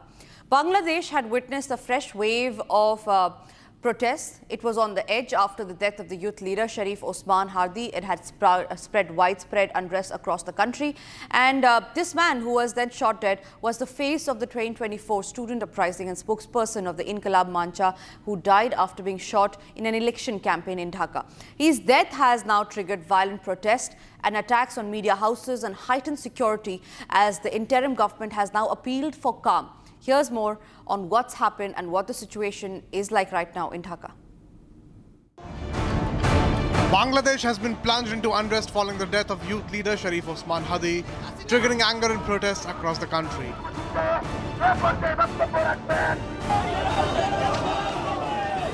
Hadi, a prominent leader of the 2024 student uprising and spokesperson of Inqilab Mancha, was shot during an election campaign event in Dhaka.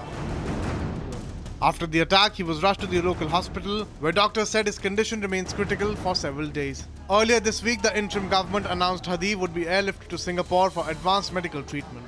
On Thursday, Singapore's Ministry of Foreign Affairs confirmed that Hadi had succumbed to his injuries while undergoing treatment. Interim PM Muhammad Yunus addressed the nation, calling Hadi a fearless frontline fighter of the July Uprising. Yunus declared a one-day state mourning and vowed that those responsible for the shooting would be brought to justice. As news of Hadi's death spread, protests broke out in several parts of Dhaka, including Dhaka University and Shahbag.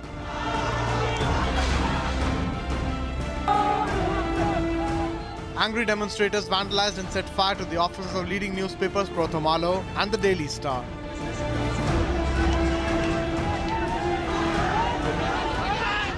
Journalists and staff members inside the buildings confirmed the attacks and appealed for an end to the violence. Protests were also reported outside the Indian Assistant High Commission in Chattogram, prompting police deployment. Security forces remain on high alert as authorities urge calm amid fears of further unrest.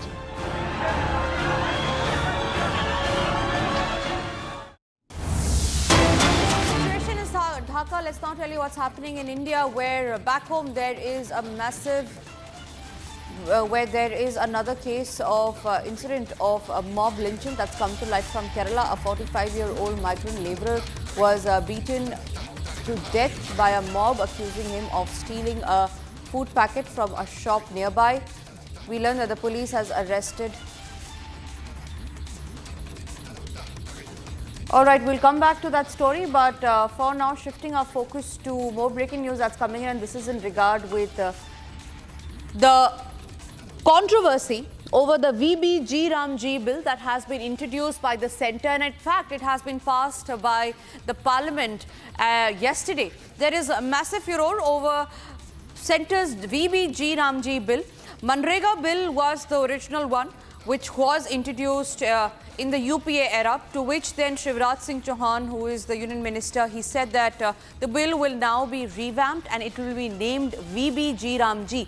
And why it has been renamed is because it's not about the name, it is about the kind of benefits that will be given out to the people, keeping in mind that the Manrega bill was of the UPA era, which needed some revamping. It has now come to focus that there is a massive furore over the VBG Ramji bill, where the politics is only heating up. Kerala Chief Minister Pinarayi Vijayan has slammed the centre over the passage of the bill, saying that it is yet another example of the union government's persistent anti-people approach to governance, and that by erasing Gandhiji's name and weakening the demand-driven character of Manrega, the Sangh Parivar reveals its hostility to Mahatma's legacy and to the very idea of dignity through work. Sharpening his attack, in fact, Chief Minister Vijayan had said that this is not mere rebranding, it is a 60-40 fund sharing. Shankar, my colleague, is joining me live from Thiruvananthapuram on that note. Shankar, this is a case that has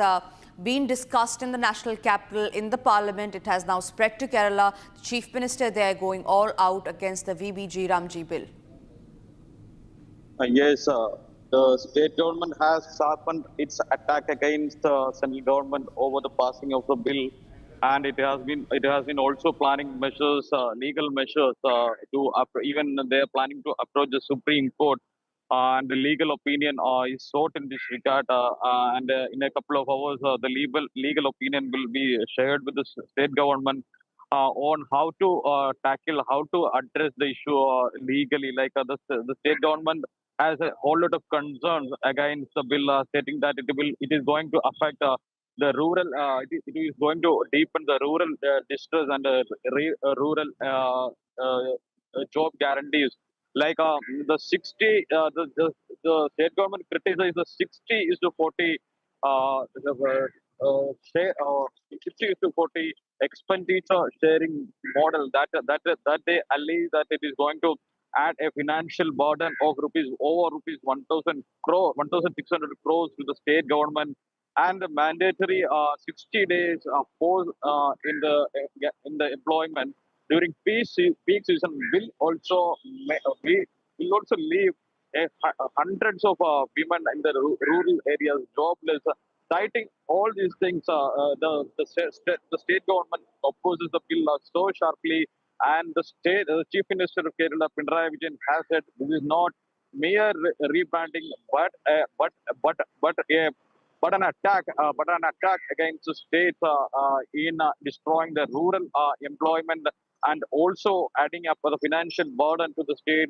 Earlier, the state government ministers had unanimously took a decision that the central government has been, by citing several reasons, the central government has been reducing its fund shares, and on top of all these kinds of moves, adding the financial burden of the state cannot be acceptable at any cost, and Vijayan demands to refer the bill to the Joint Parliamentary Committee, and the legal opinion has also been sought on addressing the issue and approaching the court in the coming days. Right. Shankar, thank you very much for getting us those details. Quickly moving forward to other stories that we're tracking, and this one is a Republic campaign. The Aravali Mountains in North India, ladies and gentlemen, is the Earth's oldest fold range dating back to nearly 1.8 billion years. They are currently facing existential dangers. Supreme Court's November 2025 verdict adopted a strict 100-meter elevation definition, removing 90% of protection and encouraging unlawful mining that has increased in Rajasthan's Alwar Bhiwandi region. Here is why this is of a concern to everybody who's situated in North India.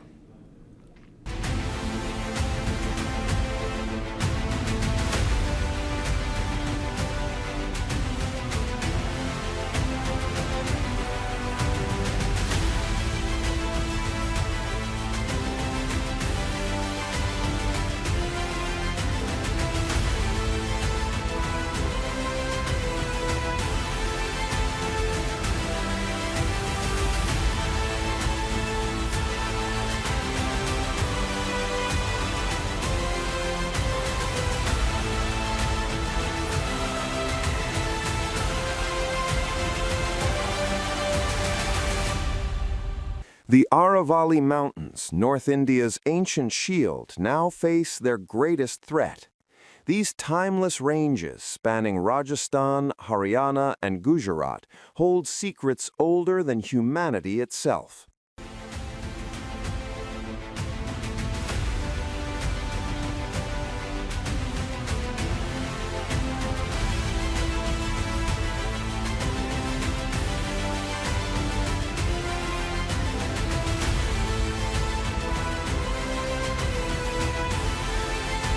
The Supreme Court adopted a narrow, new definition of Aravali Hills.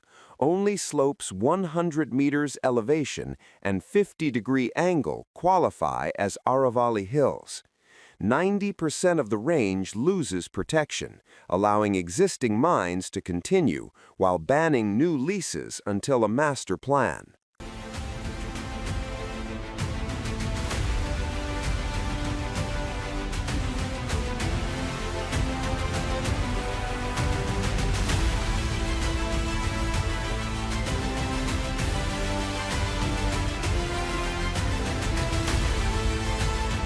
This verdict transforms the landscape. Rajasthan's fragile ecosystems teeter on the brink, with desertification risks surging in Alwar and Bhiwandi regions. Buffers fail on eroded slopes. Delhi NCR chokes on dust as Thar Desert advances. New definition of Aravali, threat to North India's future.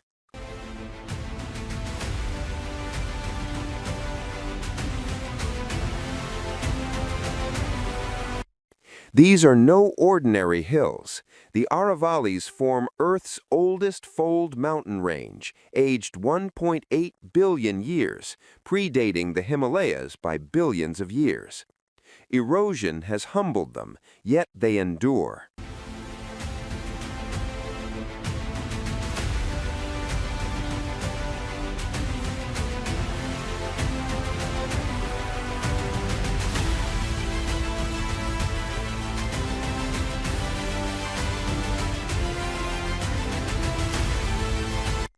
History flows through their valleys. Aravalis have nurtured the Indus Valley civilization at Kalibangan, fortified Rajput kingdoms, and supplied stone for Mughal grandeur. 5 millennia of human legacy rest here.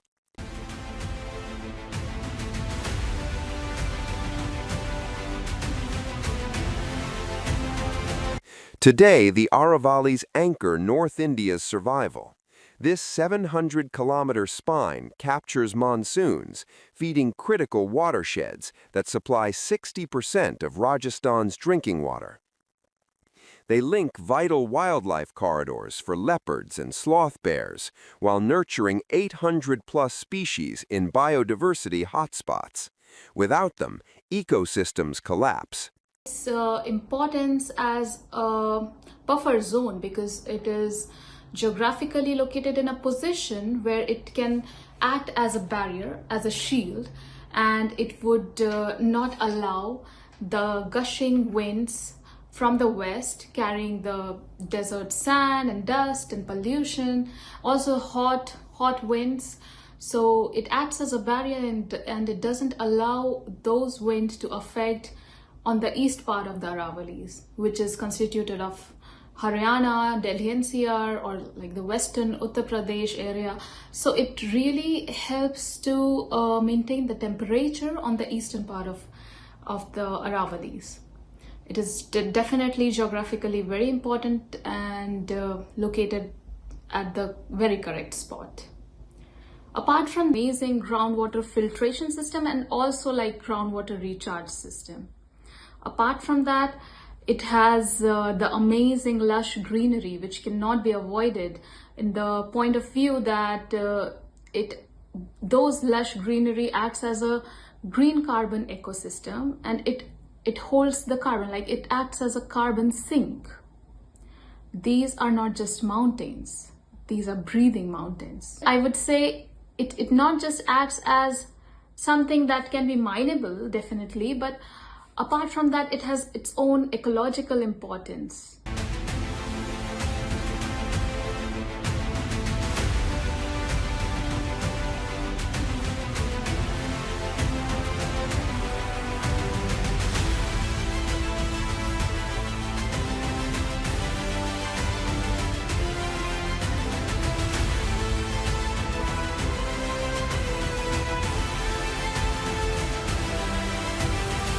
Total erasure brings nightmare scenarios. Desertification swallows farmland, unchecked floods devastate plains, and species like leopards vanish. Studies forecast a 20% rainfall decline for Delhi NCR.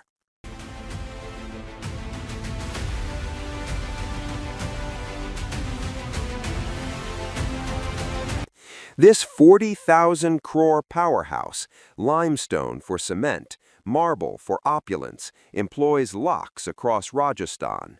Mining giants dominate, supplying 40% of India's needs.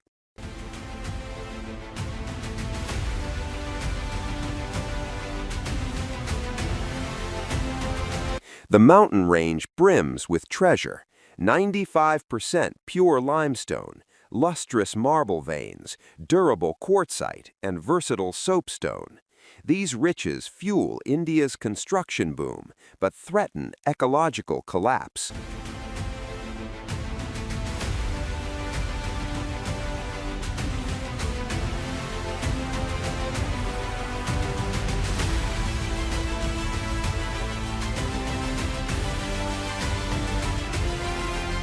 The Aravalis represent more than stone. They embody North India's history, water security, and biodiversity. This Supreme Court verdict forces a stark choice: short-term profits or long-term survival. Activists mobilize, states contemplate appeals, demand rigorous safeguards now. These ancient sentinels deserve protection, not plunder. And well, that was the situation in Aravalis, and if you want to save the Aravalis, tweet with our hashtag Save the Aravalis and let us know your opinion. Let us make this a national concern and save our Aravalis. What is also concerning viewers is about the AQI, the pollution crisis that's there not just in Delhi NCR but also in every other state in India. And to talk more about that, I'm being joined by my colleague Shivangi in the studio. That is right, Tanisha. You know, this is huge for our viewers because we are running a campaign, NOTA, Nota for AQI. That means that none of the above parties for AQI, because we see a political game blame which is continuing, and we see the blame game when the red alert already issued by the Met Department, smog crisis continues, and a lot of national capital citizens are suffering. We'll get our viewers all those updates, but the headlines first. Let's get started.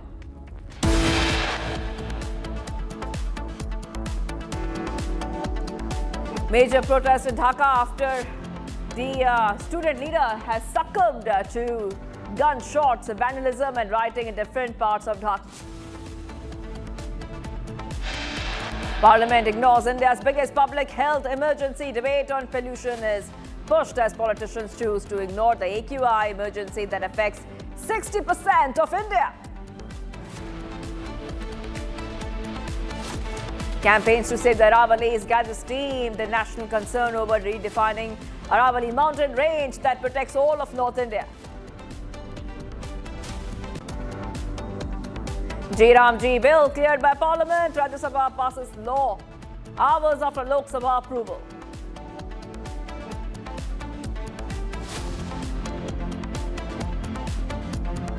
After Maharashtra, Minister and Nationalist Congress Party leader Kokate resigns from the state cabinet. Nashik police reaches Mumbai. Kokate likely to be arrested.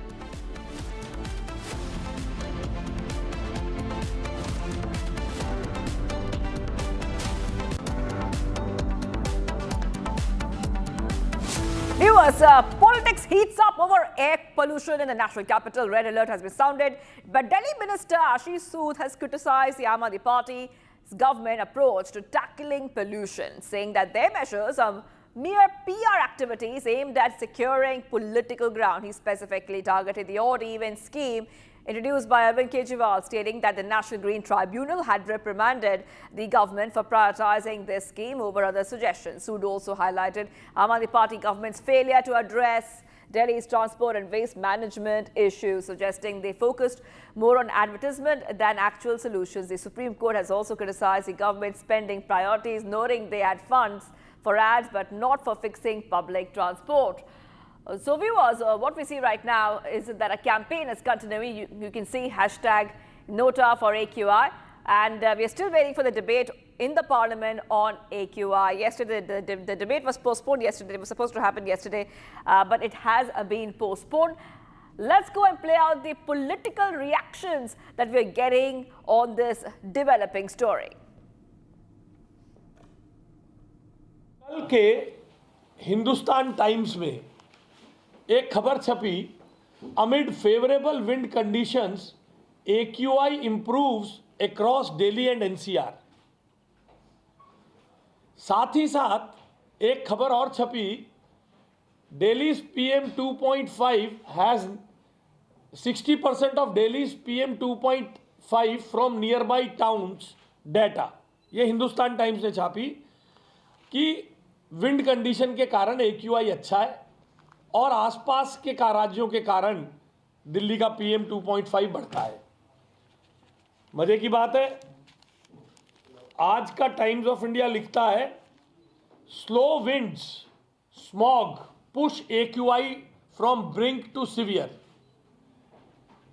यह मेरी बात को तथ्यात्मक रूप से सही बताता है कि दिल्ली के प्रदूषण में आसपास के राज्यों का एक बहुत बड़ा हिस्सा है. उसमें पंजाब, हरियाणा और आसपास हमारा अपना कोई मौसम नहीं है. बड़ा क्रांतिकारी कदम लाए थे, बड़ा क्रांतिकारी. Engine off, engine on, engine off, engine on. Red light पे खड़े कर दिए थे. प्रदूषण दूर करने का इनका उपाय क्या था? आप अपनी गाड़ी की रेड लाइट पे खड़े हो, इंजन ऑफ कर दे, प्रदूषण खत्म हो जाएगा। इंजन और करेंगे तो प्रदूषण तो होगा ही। Engine off engine on.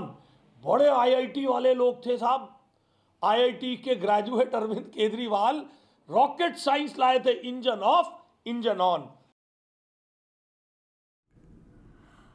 All right, viewers. So, getting these updates coming in, you can see that the blame game has already begun, and a lot of these reactions have been coming in. A short while back, we saw that a Delhi minister has been speaking about the present air quality and has said that the Delhi government is slamming the opposition over the air pollution crisis, which has led to so many citizens who stay in the national capital. They are suffering. It's not just a smog, it's also a health hazard, and many flights are also being cancelled because of this issue. So the Delhi government saying that no, it's not rocket science that other states are contributing to pollution. Delhi government holds a news conference blaming the other states. All right, so the politicians are busy blaming each other as the AQI is getting worse and worse by the day. Like I was telling our viewers a short while back, a red alert has been already issued by the Indian Met Department for the next 24 hours, warning of dense to very dense fog across large parts of North India, even as air quality in the national capital and surrounding regions remains in the very poor to severe category. This is coming in Friday, so red alert has already been sounded. I really want to go across to my colleague who's joining us. Chandrakala is joining us live. Chandrakala, very good morning to you, but it's not a very good morning, in fact, for a lot of people who are waking up today, because as I can see very clearly behind you that there still is a lot of smog, and it's around 11 a.m. onwards, 11:07 a.m. right now, but the smog is very clearly seen behind you. A lot of citizens in the national capital are absolutely helpless as they are battling the smog. It's creating so many health issues and so many problems for the people of the national capital. Yes, absolutely. As you can see that, now Delhi continues to battle the severe air pollution crisis. Of course, now we see that the situation, it's not only, a health crisis, public health disaster only in the national capital, but it's across North India. And of course, New Delhi, we see the worst AQI level here. And the situation is worsening day by day. And as New Delhi continues to, battle the severe air crisis, the politicians continues to, shift the blame to each other. Of course, the political blame game continues. Now we have seen the Delhi minister Ashish Sood again attacking AAP, saying it's, Delhi is bearing the brunt of AAP's wrongdoing, and of course the fact that he has given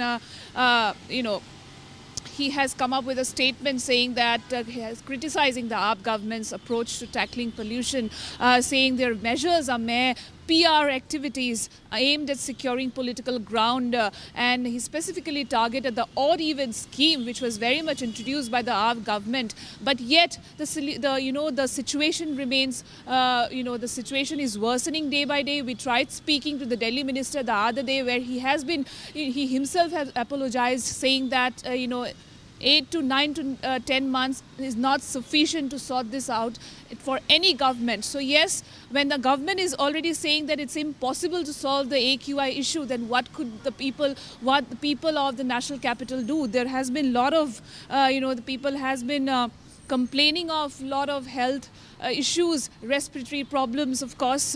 Now the situation is worsening day by day. As you can see, in the national capital, it's 11 o'clock and it's completely invisible. There is no visibility right at this moment. And of course, Chandrakala, we're getting some more breaking updates coming in. I really want to go to the breaking update that is flashing for our viewers on the screen. No pollution debate in Lok Sabha, viewers. Lok Sabha adjourned. Lok Sabha adjourned. Saini die. No discussion on pollution this session at all. Okay, we're getting these updates coming in on Republic TV. Chandrakala, I'm coming across to you right now. Lok Sabha has been adjourned. No debate on air pollution in the Parliament today. Yesterday, we saw that the air pollution debate was postponed, but it looks like that the pollution debate will not be happening today either. Yes, Chandrakala. Okay, we'll go back to Chandrakala in a short while from now, but viewers, as you can clearly see on your screens, the politicians are busy blaming each other as the AQI is worsening, and today we were expecting the pollution debate in the Lok Sabha. It was supposed to happen yesterday afternoon, but we had come to know that yesterday that the Lok Sabha debate on pollution would be perhaps today, but it looks like no debate on air pollution in Parliament today as well. So back-to-back updates coming in on Republic TV, viewers, and at the same time our campaign is continuing. Hashtag Nota for AQI. The Lok Sabha has been adjourned. We're waiting for a debate in the Lok Sabha when it comes to the air pollution debate, but it is not going to happen today either, from what we understand so far. So breaking news is coming in on Republic TV, and we were expecting for that debate on pollution, but if it's not happening today, Chandrakala, then when will this debate happen? You know, yesterday we were all waiting for the debate to happen in the afternoon around 2 p.m. onwards, and then it got postponed. But today itself, there's no debate on air pollution in the Parliament either. Chandrakala. Absolutely, it's very unfortunate to see that when, you know, it's one of the most worst national crises that the entire India has been facing now, and that, you know, yesterday we were eagerly waiting for a very important debate to be taking place in the Parliament. It got adjourned, and today again, as we are learning now, that Lok Sabha had again adjourned and no debate on pollution. So, you know, it's very unfortunate to see this, because, you know, we have been waiting for this a very important discussion to be taking place on air pollution, but that there was no. Today also it has been adjourned, and of course, as usual, the political blame game continues, and it remains to be seen as to what could be the next step, because it's worsening day by day. It's not only we have also seen the Delhi Chief Minister's remark facing sharp criticism, where she is saying a very bizarre remark being put out by the Delhi's Chief Minister herself. And also we have seen that, you know, the Minister Pravesh Verma is also shifting the blame